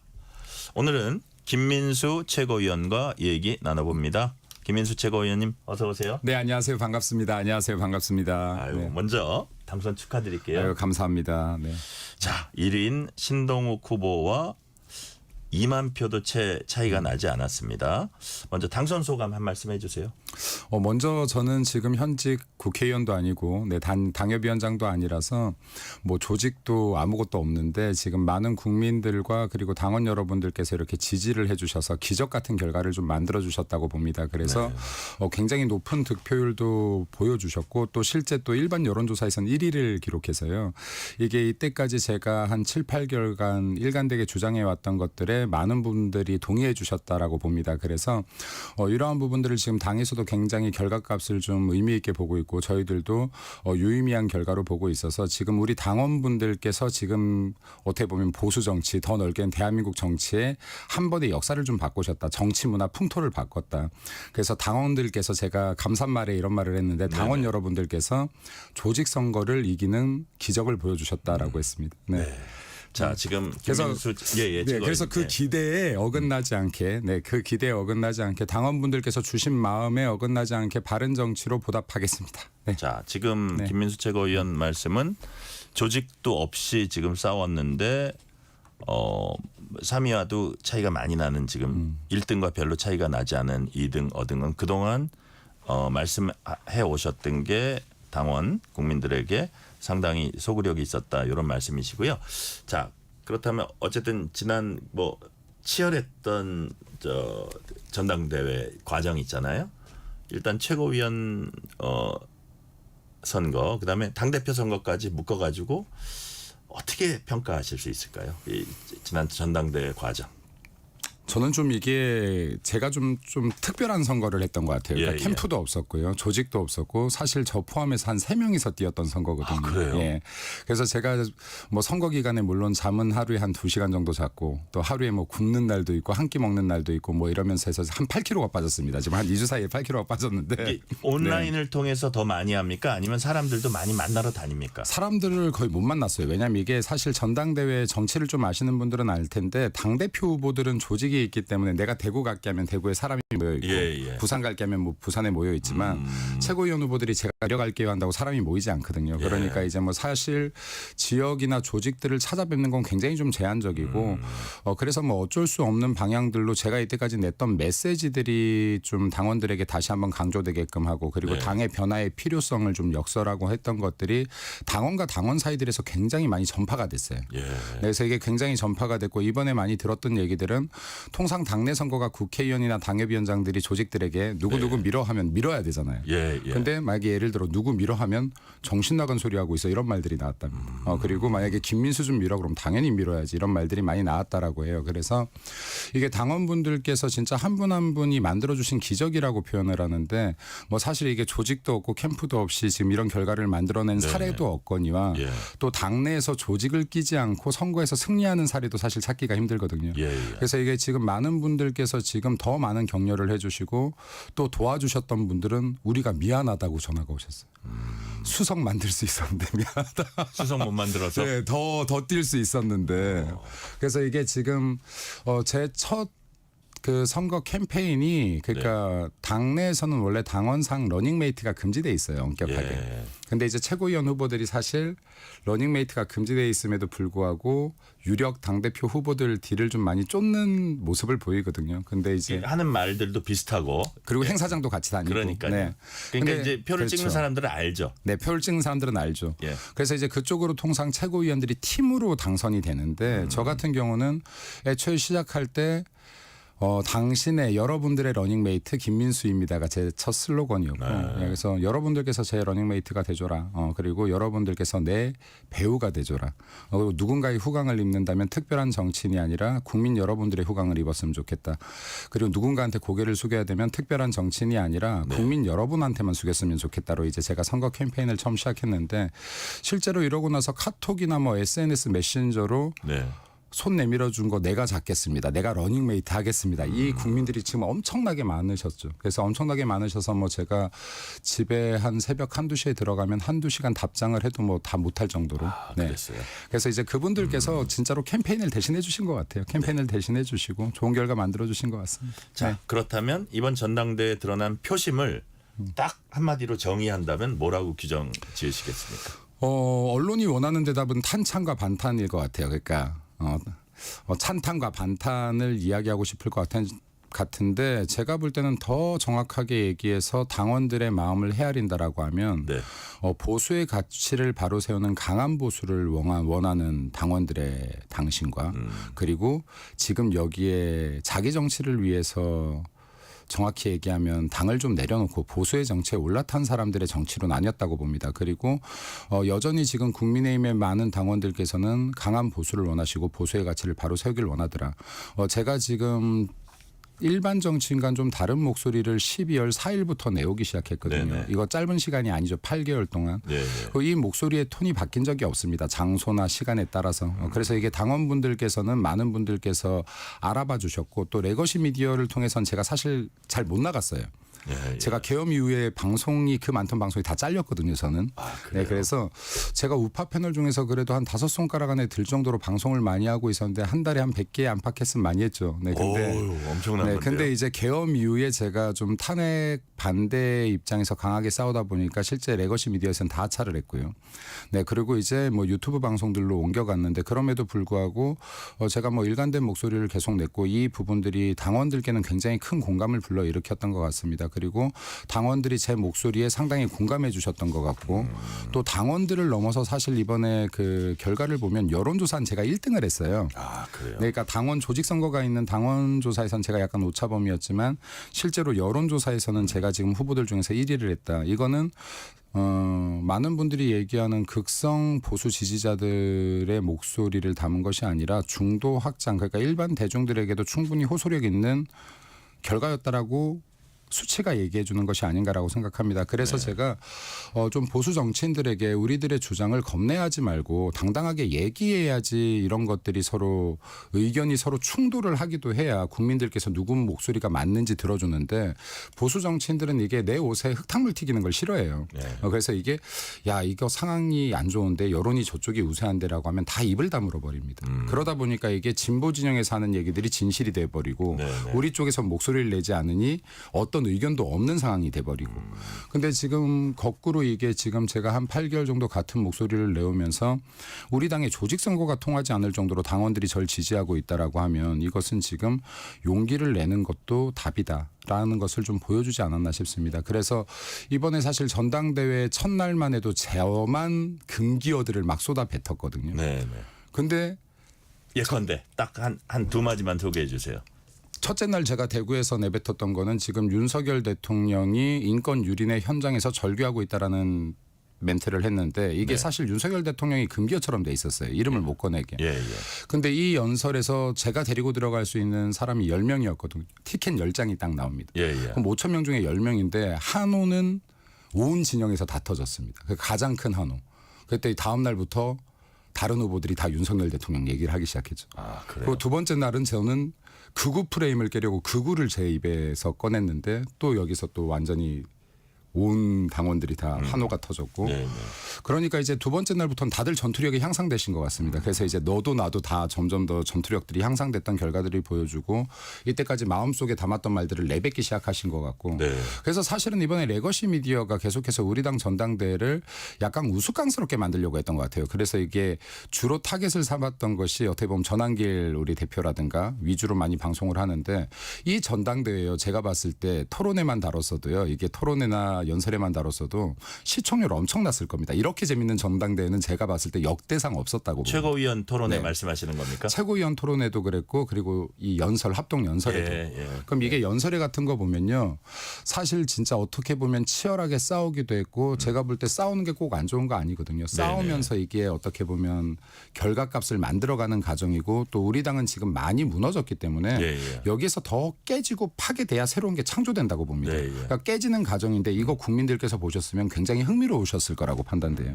근데 레거시 미디어들이 초점을 너무 한 군데 맞추더라. 여기 굉장히 다양한 것들이 나왔는데.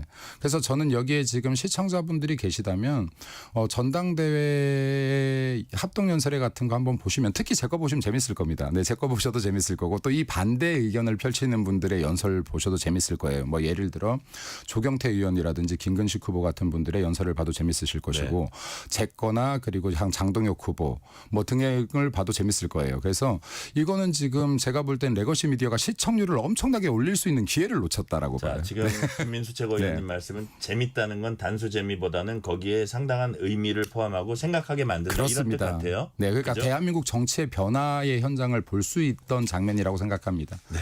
자, 정치자들이 좀 궁금해할 만한 부분을 제가 좀 약간 세세하게 몇 가지 질문을 할게요. 지금 윤석열 전 대통령 얘기 금기어처럼 돼 있는데 그걸 꺼내서 환호를 이끌어냈다고 말씀하셨고 극우 정당 프레임 이런 부분 마치 이것도 금기어처럼 돼 있는데 그거를 깨면서 다시 환호를 이끌어냈다고 말씀하시는데, 자 그렇다면 우리 김민수 최고위원님 보시기에 지금 국민의힘 어쨌든 위기 상황을 벗어나야 되는데, 그렇죠. 네. 많은 사람들이 그 첫 단추가 윤석열 전 대통령과의 절연이다. 거기 동의하지 않으시는 거예요? 전혀 동의하지 않습니다. 그러니까 오히려 그 반대로 나가야 된다. 당연하죠. 그러니까 지금 저는 이렇게 보거든요. 예를 들어서 민주당이 어떤 대통령과 절연을 했었는지 보면 노무현 대통령과 절연 한번 하려고 했었어요. 네. 근데 그러고 결과가 좋았었느냐? 아니거든요. 그럼 우리는 박근혜 대통령과 이미 절연을 한번 했었습니다. 결과가 좋았느냐? 좋지 않았습니다. 그러니까 이것을 국민들이 알고 계신다. 예를 들어서 이 사람들과의 관계를 끊는다라고 해서 이 당의 아이덴티티가 바뀌지 않았다는 거 알고 계신다는 거예요. 그러니까 이것도 쇼라는 거 알고 계시는데 쇼까지 하면서 의리까지 없다가 된다는 겁니다. 이것도 우리의 역사면 이 역사를 우리가 안고 가야 되는 것이지 이거를 버린다고 버려지는 것이 아니다. 예를 들어서 제 아버지가 있는데 제 아버지와 절연했다고 이게 핏줄 관계가 없어지는 게 아니다. 그럼 우리가 예를 들어서 지금 대통령의 공과 과가 있다라고 하면 이것을 안고 가야 되는 것이지 이 사람 하나 끊어낸다라고 해서 우리 당이 변하느냐, 이 당에 있는 국회의원들이 변했냐, 이 사람들 정치가 변했냐, 이 사람들의 태도가 변했냐, 안 변했거든요. 이걸로 어떻게 지지율이 올라가겠습니까? 근데 하물며 거기다가 의리까지 없더라. 이건 지금 국민 정서에 굉장히 반하는 것이다라고 생각합니다. 그리고 이게 윤석열 대통령이냐 아니냐를 떠나서 지금 잘못된 부분에 대해서는 정확히 짚어야 된다. 예를 들어서 지금 대통령이 조사를 받고 있는데 지금 구속 수감되어 있고 10명의 거안들이 들어가서 강제로 끌고 나오려고 했다. 이건 지금 피의자에 대한 지금 이 진술 거부권 자체, 법에 보장되어 있는 형법과 형사소송법에 보장되어 있는 진술 거부권을 지금 무시한 채로 인권 유린에 가깝다. 그럼 이거는 우리의 대통령이 아니었다라고 해도 일반 국민이 이런 일을 당한다고 해도 우리들은 공당으로서 당연히 항의했어야 되는 문제다. 근데 다 입 다물었거든요. 제가 첫 연설에서 이 얘기를 꺼낸 겁니다. 그러면 윤석열 대통령이 인권 유린의 현장에서 절규하고 있다. 또 침묵할 거냐, 또 외면할 거냐. 불의에 한 번 눈 감고 불의에 두 번 눈 감으면 불의가 일상이 된다. 그리고 국민의힘이 이런 불의에 눈 감으면 대한민국이 무너진다라는 말을 했습니다. 자, 그럼 대한민국의 이런 불의가 지금 법의 기준에서 벗어난 행위들이 일어난다라고 하면 이게 설령 개인 한 명이라고 할지라도 공당에서 소리를 내야 될 것인데 직전까지 우리 대통령이었던 사람이 지금 인권 유린의 현장에 있고 이 일을 당하고 있는데 목소리를 내지 못한다. 그럼 이건 어떤 당원들이 우리 당을 지지하겠습니까? 그러니까 10%대 지지율이 나오는 것이다. 우리 당원들조차도 외면하고 있는 것이다. 국민의힘을. 근데 지금 이 전당대회를 통하면서 지금 다시 30%대를 했거든요. 지지율이 37%인가요? 8% 나왔을 겁니다. 아마. 자, 그러면은 이 전당대회를 통해서 저는 상당한 당원들이 다시 복귀했다라고 봅니다. 실제로 다시 재입당이 이루어지고 있습니다. 그러면 야, 당 전당대회를 통해서 다시 희망이 있다고 봤어. 김민수 너 때문에 나 다시 입당했어. 이 문자만 해도 수백 통입니다. 그럼 지금 이 전당대회에서 그래도 국민의힘 보수의 가치를 지키려는 사람들이 있구나. 그리고 민주당의 잘못된 부분들 폭과 맞서려는 사람들이 있구나.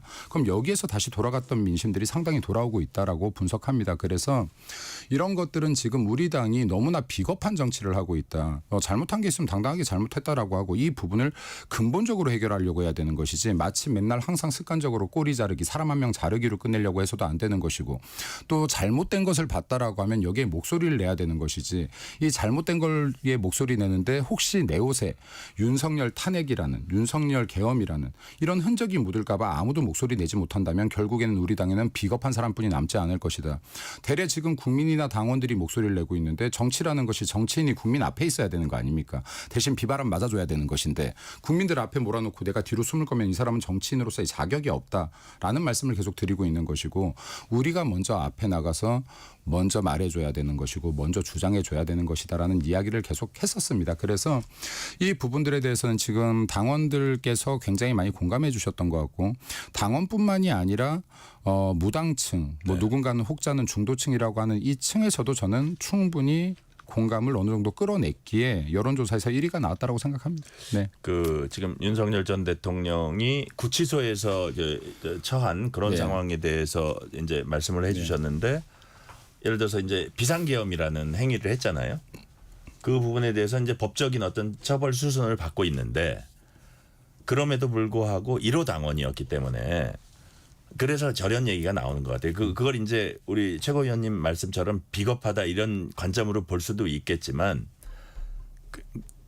이 당을 그냥 객관적으로 보고 이게 또 꼭 당원이 아니더라도 이렇게 보는 사람들 입장에서는 이 당에 가까워지는 거를 막는 요소가 될 수도 있다는 게 이제 꼭 야당의 프레임이 아니더라도 그런 우려를 하는 거거든요. 그래서 약간 그 보통 에버리지 사람들의 눈높이에서 계속 윤석열 전 대통령과 관계가 이렇게 계속 긴밀한 상황에서도 어떤 새로 혁신하고 새로 당이 탈바꿈하고 이런 게 가능하다고 보시는 거예요? 충분히 가능하다고 보고요. 그리고 지금 그게 그냥 우려였다라는 게 이번 전당대회를 통해서 나왔다고 봅니다. 그러니까 저만 봐도 나왔다고 봅니다. 그럼 네. 저는 지금 이와 같은 주장들을 8개월째 하고 있는 거거든요. 그러면 저는 이번에 나올 때 12월 4일부터 제가 이 비상계엄에 대한 문제와 탄핵 문제로 싸울 때 많은 분들께서 왜 그러냐라고 했습니다.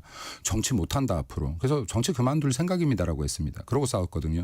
그러면 윤석열 전 대통령이 이게 옹호하는 듯한 입장을 당이 그런 스탠스를 계속 가도 문제가 없다고 보시는 거예요? 전혀 옹호냐 비옹호냐의 문제가 아니라고 봅니다. 그러니까 이 계엄에서부터 탄핵에 대한 입장이라고 보는데요. 저는 예를 들어서 우리들이 지금 주장할 바를 제대로 주장을 했느냐. 그럼 지금 계엄이 잘 됐냐 잘못된 것이냐고 통상 많이 물어요. 그래서 계엄에 동의하십니까 안 하십니까 이렇게 묻거든요. 그럼 보수 정치인들이 대답을 못해요.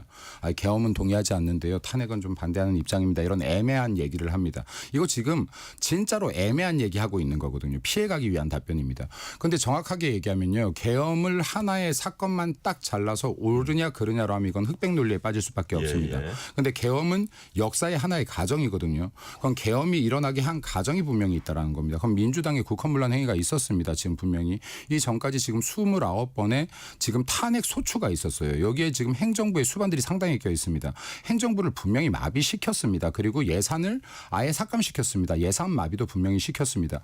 그럼 지금 이게 국민이 뽑은 대통령의 행정부를 움직이지 못하게 마비 상태로 거의 만들어놨는데 분명히 우리나라의 계엄법에는 지금 행정이 마비되었을 때도 개헌권을 쓸 수 있게 돼 있습니다. 그럼 지금 이 전체적인 가정의 역사를 봐야 되는 것이다. 그럼 이 가정의 역사를 놓고 계엄을 평가해야지 민주당의 잘잘못도 나오는 것이고 윤석열 대통령이나 우리 당의 잘잘못도 나오는 것이고 이때 제대로 된 역사가 평가될 수 있는 것이다.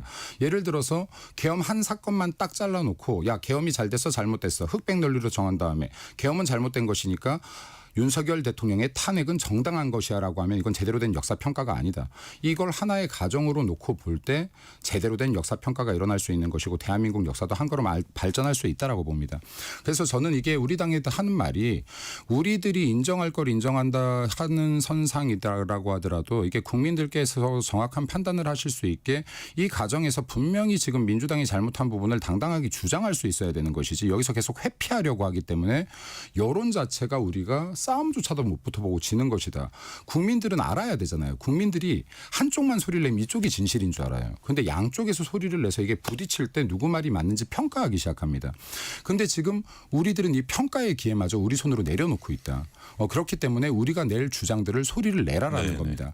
그리고 지금 제 주장이 틀렸다라고 하면 나는 이번에 조직도 없고 캠프도 없이 선거 치렀지만 내가 만약에 내 주장이 틀렸다라고 하면 나는 이게 당연히 큰 차이로 떨어질 것이고 그럼 난 정치계 떠나겠다라고 했습니다. 그런데 반대로 제가 여론조사까지 1등을 해버렸네요. 네, 그러면 이거는 이 데이터값만으로도 해도 김민수의 주장 틀리지 않았다라는 걸 증명해냈다라고 봅니다. 그럼 이거는 이런 수치가 나왔다면 우리 당이 더 당당해져도 된다. 당당하게 임하라는 말씀을 좀 드리고 싶습니다. 네. 자, 이런 상황에서 이제 내일 국민의힘 당대표가 선출됩니다. 김문수 후보 통합과 포용을, 장동혁 후보 선명성과 단일 대우 각각 강조하고 있는데요. 어떤 사람이 국민의힘 당대표 돼야 됩니까?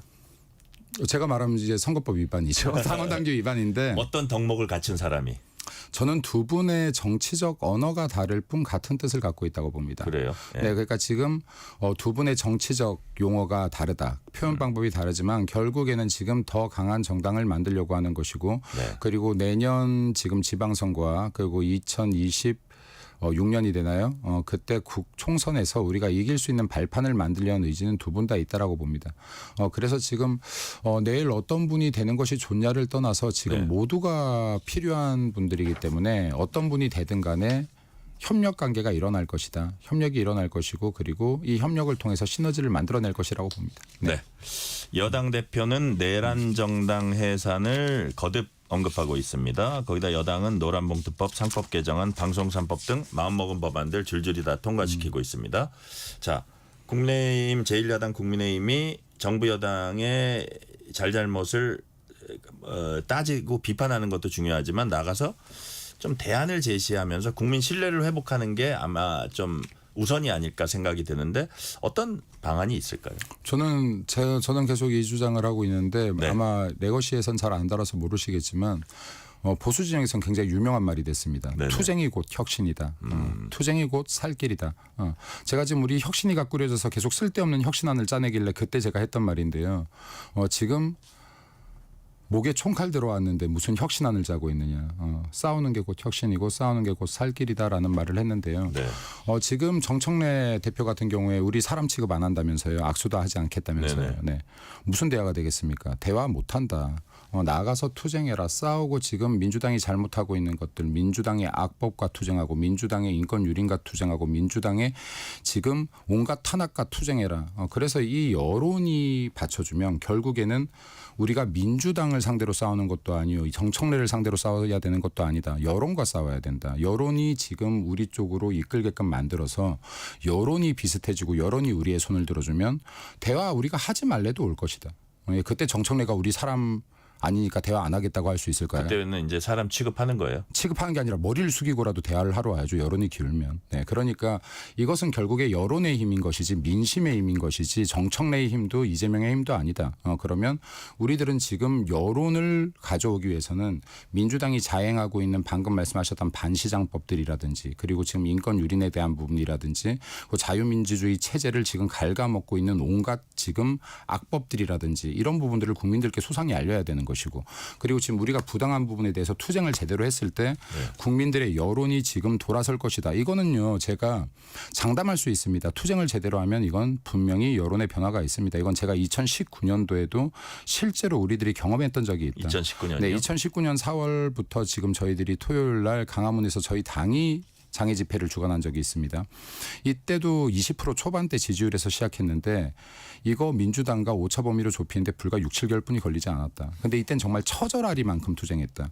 그리고 투쟁할 때마다 졌어요.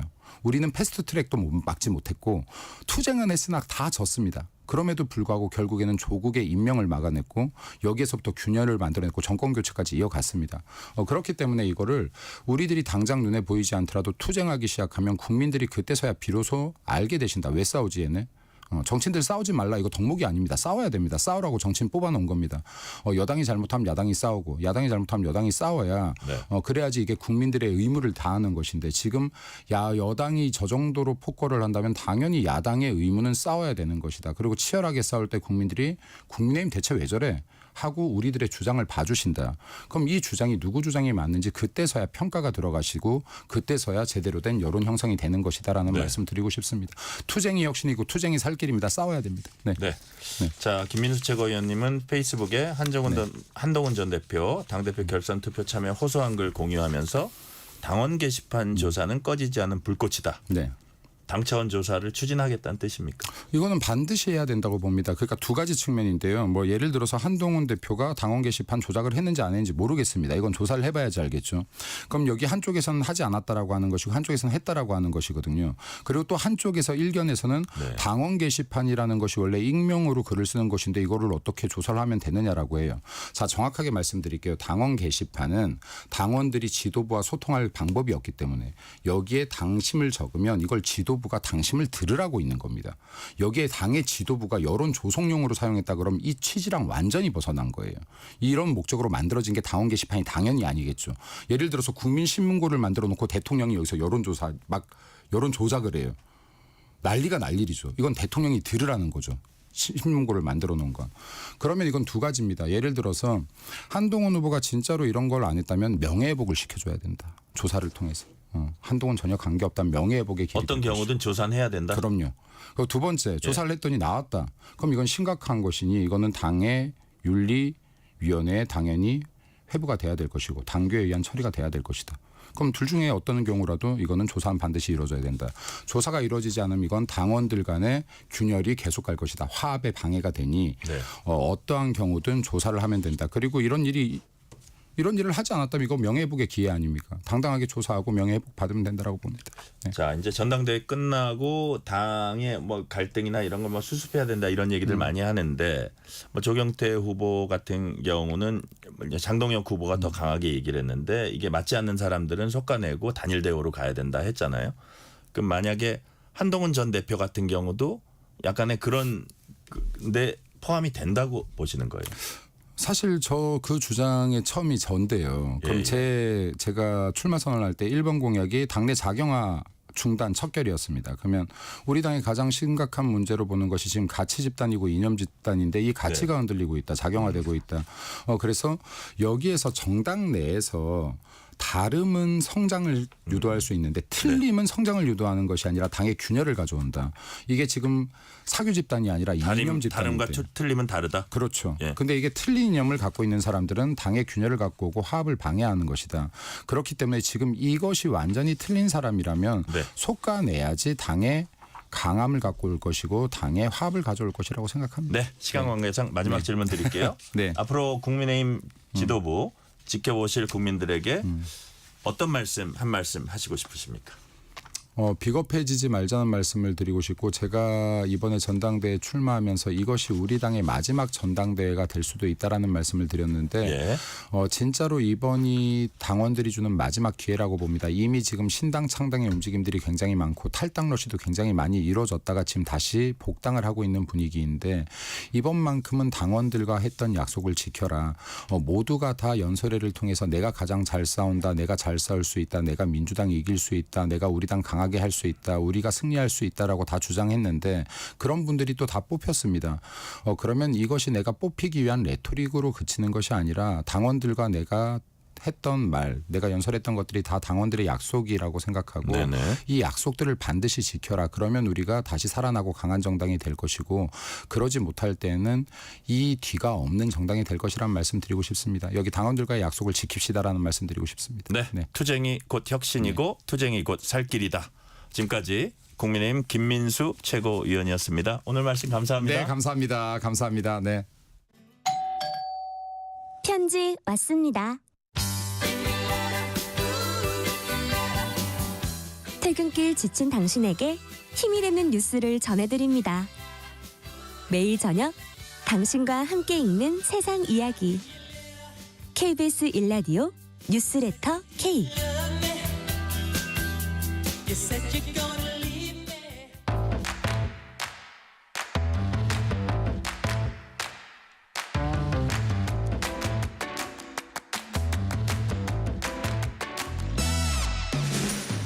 오늘 가장 뜨거운 뉴스, 화제 소식 쏙쏙 골라서 전해드립니다. 뉴스레터 브리핑 연합 인포맥스 윤슬기 기자 나오셨습니다. 윤슬기 기자님 어서 오세요. 네, 안녕하세요. 최근 공무원 시험 준비하는 청년들 수가 급감하면서 과거 공무원 열풍이 무색해지고 있습니다. 어느 정도나 줄었어요? 네, 공무원을 준비하는 청년층이 사상 최저 수준으로 떨어졌습니다. 통계청 자료에 따르면요, 올해 5월 기준으로 20세에서 34세 비경제활동 인구 중 공무원 시험을 준비 중인 청년은 12만 9천 명으로 집계가 됐는데요. 이게 작년보다 3만 명이 줄어든 수치이고 2017년 관련 통계 작성 이래 최저 수준입니다. 눈여겨볼 점은 불과 4년 전인 2021년에는 이 지원자 수가 31만 3천 명으로 정점을 찍었었다는 사실인데요. 그러다가 2022년엔 23만 9천 명, 2023년엔 15만 9천 명, 그리고 올해는 그 절반에도 못 미치는 수준까지 하락한 겁니다. 말 그대로 좀 절반 이하로 쪼그라든 공무원 열풍이다라고 볼 수 있습니다. 네. 안정된 직업의 대명사 바로 공무원입니다. 근데 이 공직의 매력이 이렇게 급격히 줄어든 배경이 있을 것 같아요. 네, 아무래도 이게 경기 영향도 좀 있고요. 보다 근본적인 원인은 처우 문제와 공직 내 조직 문화에 대한 회의감으로 좀 분석되고 있습니다. 인사혁 신처가 실시한 설문조사에도 그 결과가 나오는데요. 공무원 기피 이유 중 가장 큰 비중 88.3%를 차지한 것이 바로 민간에 비해 낮은 보수였습니다. 실제로 코로나19 시기 이후 실질 임금이 크게 감소하기도 했는데요. 공무원 보수 인상률이 2021년부터 2023년 3년간 0에서 1%대에 머물렀고 물가 상승률을 크게 올랐습니다. 올해 3% 인상되긴 했지만 이게 8년 만에 최대폭이라는 설명 자체가 공무원 처우가 얼마나 뒤처졌는지를 좀 보여주는 대목이기도 하고요. 이어서는 악성 민원으로 인한 스트레스 그리고 수직적인 조직 문화도 주요 원인으로 꼽혔습니다. 네. 실제로 제가 아는 후배도 잘 나가는 경제부처 공무원이었는데 바로 그 기업으로 가는 걸 보고 약간 놀랐었는데, 자, 공무원 열풍 이렇게 많이 식었다면은 요즘 취업 준비생들 관심을 끄는 분야 직종 어떤 겁니까? 아무래도 민간 기업으로 가는 사람들이 좀 많아진 건데요. 그렇군요. 올해 민간 기업체를 준비 중인 청년이 23만 명으로 작년보다 4만 1천 명 증가하면서 2017년 통계 집계 이래 가장 많은 수준을 기록했습니다. 네. 반면 공무원뿐만 아니라 교사, 공공기관, 전문직 시험 준비생도 대부분 감소세인데요. 뭐 교원 임용 준비생 같은 경우엔 2020년엔 4만 명이었는데 올해는 2만 4천 명으로 줄었고요. 공기업이나 언론사 준비생 역시 2020년엔 11만 7천 명이었다가 지난해 8만 3천 명으로 줄었거든요. 네네. 그러다 올해 9만 2천 명으로 소폭 늘기도 했습니다. 5급 공채나 전문직도 2021년엔 10만 5천 명에서 올해 8만 1천 명으로 감소했습니다. 과거엔 안전성과 복지를 중시해 공직을 좀 선호했는데 이젠 보상과 성장 가능성, 자기개발 여지가 큰 민간 기업을 선호하는 방향으로 변화하고 있는 겁니다. 네, 요즘 취업 준비생들 특히 Z세대 구직자들이 기업 선택할 때 무엇을 중요시하는지 조사 결과가 나왔습니다. 요즘 취업 준비생들 어떤 걸 가장 중요하게 생각합니까? 네, 최근 발표된 조사 결과에 따르면요. Z세대 취업 준비생의 90%가 입사 지원 시 기업의 복지 제도를 중요한 기준으로 고려하는 것으로 나타났습니다. 이게 상위권 채용 플랫폼인 진학사 캐치가 구직자 1,530명을 대상으로 진행한 조사 결과인데요. 응답자의 10명 중 9명이 복지를 기업 선택의 핵심 요소로 여긴다고 답변한 것입니다.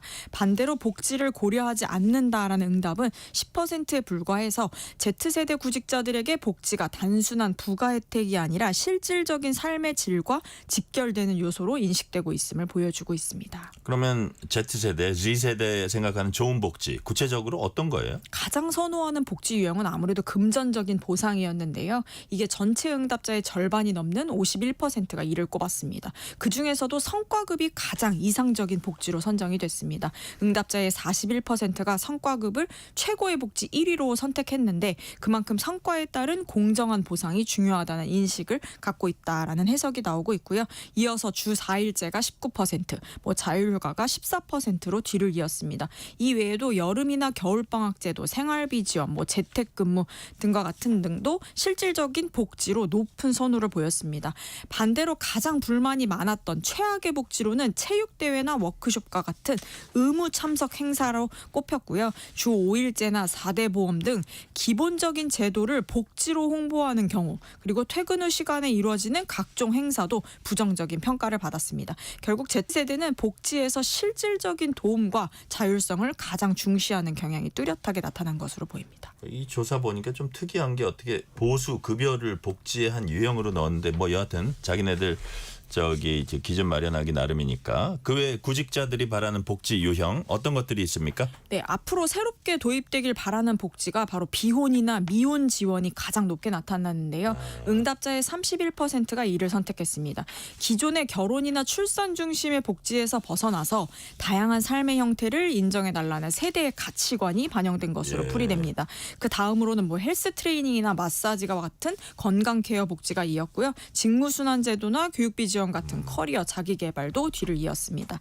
Z세대는 결국 복지를 단지 회사가 제공하는 서비스가 아니라 자신의 삶을 좀 존중받고 성장할 수 있는 제도적 기반으로 인식하고 있다라고 볼 수 있겠습니다. 네, 성과금을 정년 퇴직자들에게만 지급하고 같은 날 퇴직한 기간제 근로자에겐 지급하지 않는 건 차별이다라는 법원 판단이 나왔습니다. 구체적으로 어떤 사건입니까? 네, 이번 판결은 현대제철의 자회사인 현대 ITC에서 발생한 사건인데요. 2022년 말 정년 퇴직한 정규직 근로자들에게는 노사 간 임금 협약에 따라 경영성과금과 격려금이 지급이 됐는데 같은 날 퇴직한 기간제 근로자들에게는 이런 성과금이 전혀 지급되지 않았습니다. 이 때문에 기간제 근로자들이 자신들에게만 성과금을 주지 않는 건 명백한 차별이라며 충남지방노동위원회에 시정을 요구했고요. 지방노동위와 중앙노동위 모두 이들의 주장을 받아들였습니다. 사측이 이에 불복해 행정소송을 제기했지만 결국 법원도 같은 결론이 내려진 겁니다. 네, 그렇다면 법원이 이번 사례를 차별로 판단한 이유가 있을 것 같아요.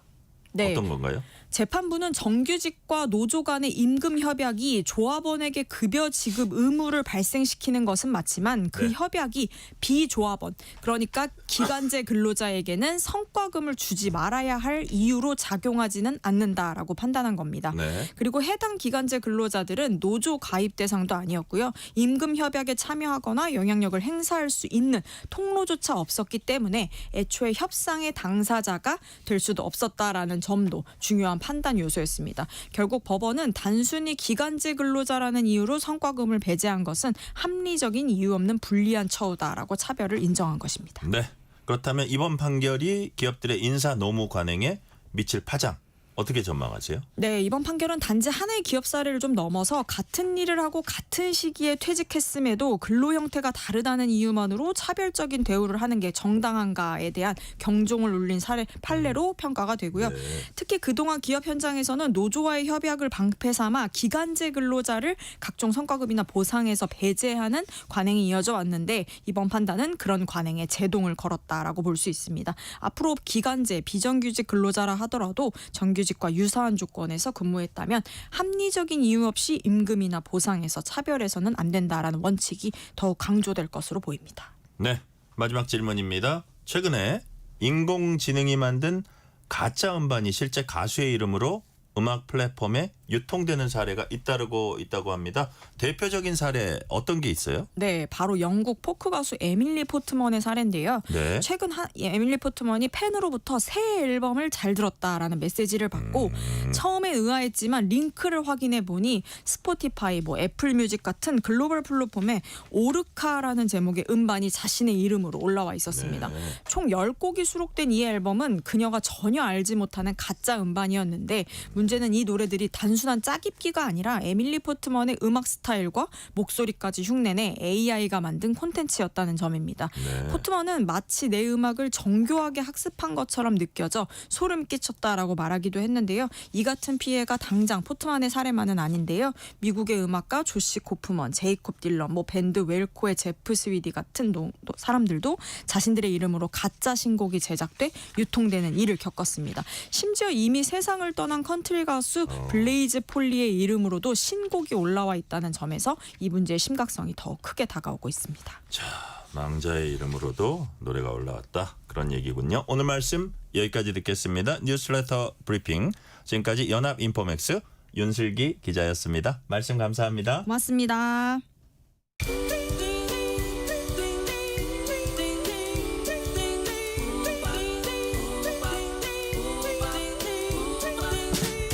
오늘 하루 뉴스를 정리해주는 다정한 편지 한 통. KBS 1라디오 뉴스레터 K.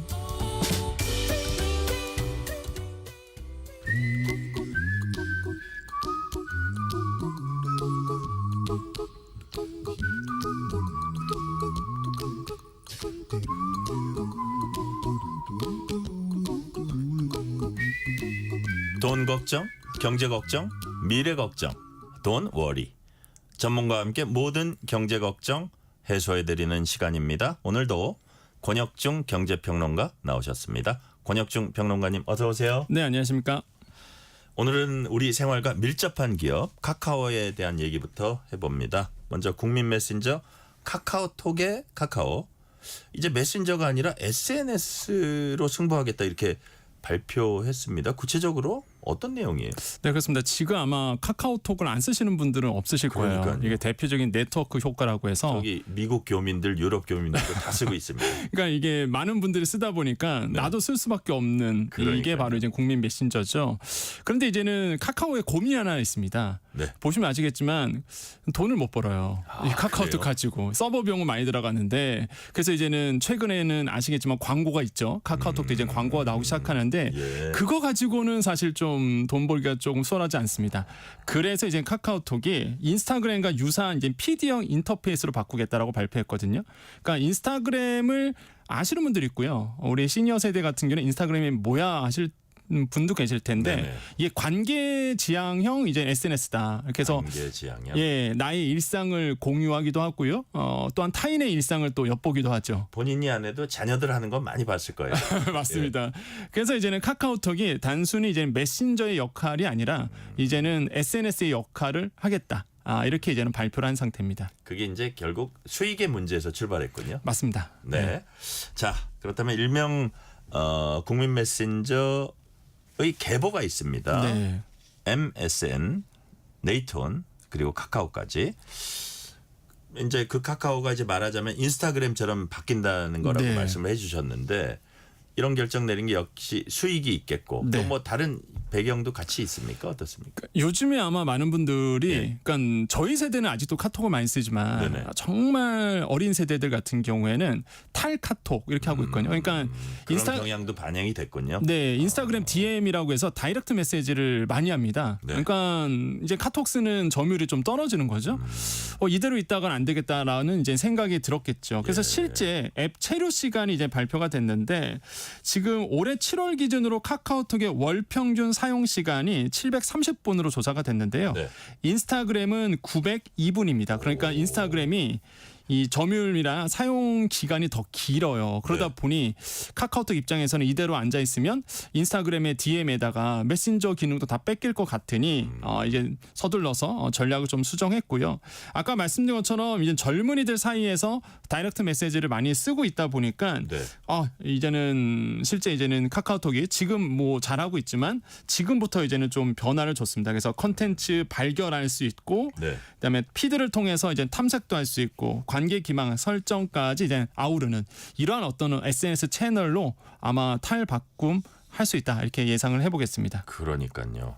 자, 실적이 2분기엔 굉장히 좋았다고 하는데 그럼에도 이런 변화 몸짓하는 건 아무래도 내부적 위기감도 있지 않았나 싶고 그래서 어떻게 보면 15년 만에 기본 구조를 완전히 바꾸는 거잖아요. 그렇다면 평론가님 보시기에 좀 이유 있는 뭐 혁신이다 이렇게 평가할 수 있어요. 예, 저는 뭐 카카오톡도 변해야죠. 요즘에 추세는 아마 다 공감하실 겁니다. 저도 마찬가지인데요. 쇼폼입니다. 이게 쇼폼 한번 빠지면은 나와 내가 관련된 또한 내가 관심 있는 영상이 짧은 영상이 계속 나오다 보니까 빠져나오지 못합니다. 대세는 쇼폼이다. 예, 그런데 이제 카카오톡 해보시면 아시겠지만 쇼폼이 아니잖아요. 그냥 메신저하고 끝납니다. 바로 나가버리죠. 그래서 이게 지금 아마 카카오톡도 가는 많은 고민이 있었을 거라고 생각을 해봐요. 그래서 이젠 이렇게 SNS로 이제는 혁신해서 바꿔주는 건데, 근데 문제가 이제 한 가지 고민이 아마 있을 겁니다. 어떤 거냐면 보통 인스타그램 같은 경우에는 팔로우를 보통 하게 되죠. 친구 맺기를 통해서 이제는 나의 일상을 보여주기도 하고요. 또한 남의 일상도 보기도 하는데 카카오톡은 아시지만 전화번호 저장하면 바로 뜨거든요. 바로. 그렇죠. 나한테. 그러면은 예를 들어서 일로서 만난 사람 아니면은 뭐 극단적으로 말씀드리면 우리 부장님 같은 회사의 부장님의 카톡이 분명히 있는데 이 부장님이 나의 그런 일상을 볼 수도 있잖아요. 그러면 신경을 안 쓸 수가 없을 겁니다. 아마. 이런 문제를 과연 카톡이 어떻게 해결할 수 있을까? 저는 이게 궁금해요. 과연 이 친구 맺기를 통해서 팔로우 기능을 들어갈지 아니면 진짜 뭐 전화번호 저장돼 있으니 누구나 나의 그 인스타그램처럼 나의 일상의 피드를 볼 수 있게끔 할지 요건 아마 서비스가 나와봐야 알겠는데 이런 문제가 지금 있거든요. 과연 어디서 절충점을 찾을지 이런 그래서 고민들. 친구 맺기를 해야지만 나의 일상을 보도록 할 건지 아니면은 특정 기능 없으면 내 일상이 다 공유가 될 수 있는지 그러면 또 이럴 수도 있습니다. 부장님이 갑자기 와서 야, 너 나 왜 나한테 저기 너희 일상 안 보여? 뭐 이럴 수도 있잖아요. 그러면 얼마나 당황스럽겠습니까? 너 나 차단했지. 그렇죠. 이렇게. 그렇죠. 그게 아니라고 막 변명하고. 이게 과연 보통 일 아닌데. 과연 어떻게 이걸 카톡에 풀어낼지 일단 서비스가 나와봐야 알겠지만은 진짜 이럴 수도 있다. 그래서 이런 문제가 분명히 제가 봤을 땐 조금 일어날 수 있다라고 좀 생각을 해봅니다. 우리 대표 기업 네이버, 카카오 모두 AI에 지금 총력을 기울이고 있는데 이런 부분이 이 새로운 혁신에 반영이 됩니까? 될 거라고 전 보고 있습니다. 왜냐하면 지금 이제 네이버와 카카오 양대 산맥이잖아요. 우리나라 IT 기업에. 그런데 이 전략이 약간 다릅니다. AI 쪽에서. 그러니까 네이버는 자체적으로 AI를 해결하자였어요. 과거부터. 그래서 네네. 데이터 센터도 국내에 크게 세우기도 하고요. 아시겠지만은 뭐 춘천에도 있고요. 예. 굉장히 이쁘죠. 잘 지어놨는데 그러다 보니까 이제 자체적으로 해결하자는 게 네이버 전략이었고 카카오의 전략은 일단은 이거입니다. 그러니까 오픈 AI, 그러니까 미국 기업과 지금 협력 관계를 맺어서 제휴. 네, 그래서 저 네이버는 자체 개발이면은 카카오는 제휴. 예, 맞습니다. 예. 그래서 제휴 형식으로 해서 이제 AI 이제 거대 언어 모델이죠. 예. LLM을 이제는 서비스하는 걸로 지금 하고 있는데 그러다 보니까 약간 전략 자체가 약간 좀 달라요. 그래서 최근에 정부가 예. 국가 AI 프로젝트를 이제 발표했습니다. 한마디로 국가 대표 AI 기업들을 5개 뽑았는데 카카오톡은 떨어졌거든요. 예. 그 이유가 지금 시장에서는 그렇게 알려져 있어요. 자체 AI 모델에 대한 이 개발 의지 능력이라든지 능력이 없다 보니 네. 그래서 이제는 탈락된 것이 아니냐라고 보고 있거든요. 그런 것처럼 AI에 대한 이 네이버와 카카오의 좀 전략이 좀 달라 보입니다. 예. 그래서 시장에서는 그렇게 이제는 인식을 하고 그렇다고 있고. 또 이제 우리가 새로 해야겠다 이런 고민을 뭐 할 수도 있겠지만 그게 쉽지도 않아 보이네요. 늦었죠. 늦었어요. 네, 그래서 지금 이미 기술 개발이 되고 있고 네. 무엇보다 이제 학습을 해야 되는데 이 학습은 계속적으로 이제 네이버는 해오고 있었거든요. 물론 카카오도 열심히 했습니다. 했는데 약간 지금 시장의 평가는 늦었다는 생각이 많이 들거든요. 그래서 이제는 카카오의 전략은 오픈 AI, 뭐 거대 기업이죠. 대표적인 AI 기업과의 이제는 협력 관계를 맺어서 서비스를 이제 진행하자는 게 이런 게 이제 전략 측면에서 좀 달라요. 그래서 과연 누가 승자가 될지는 지켜보셔야 됩니다. 그게 누가 맞다 틀리다는 문제는 아니거든요. 그러니까. 네, 그래서 과연 승자가 누가가 될지 뭐 지켜보셔야 되겠습니다. 자, 주제를 바꿔볼게요. 대규모 해킹 사태에 겪었던 SK텔레콤 얘기해 보겠습니다. 지난주에 방통위가 위약금 면제 기한을 연말까지 연장하라 이런 결정 내렸습니다. 그 배경이 뭡니까? 일단 위약금의 그 신청 기간이 아시겠지만은 7월 14일까지 해지해야 면제였습니다. 근데 이 발표를 7월 4일에 발표했거든요.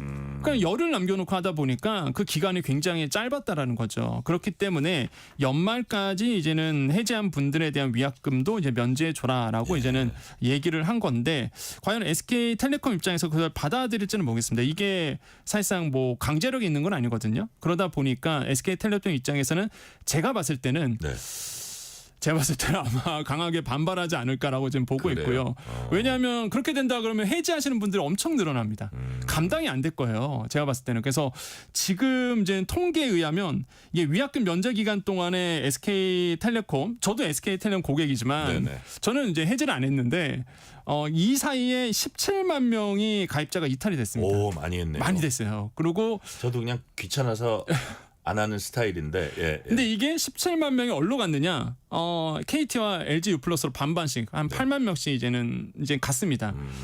근데 이게 만약에 그 위약금 면제 기간을 연말까지로 한다 그러면 더 뭐 엄청 많은 분들이 아마 또 이동하지 않을까라고 보는 거죠. 그러니까 이거를 SKT로선 받아들이기 쉽지 않은 거다.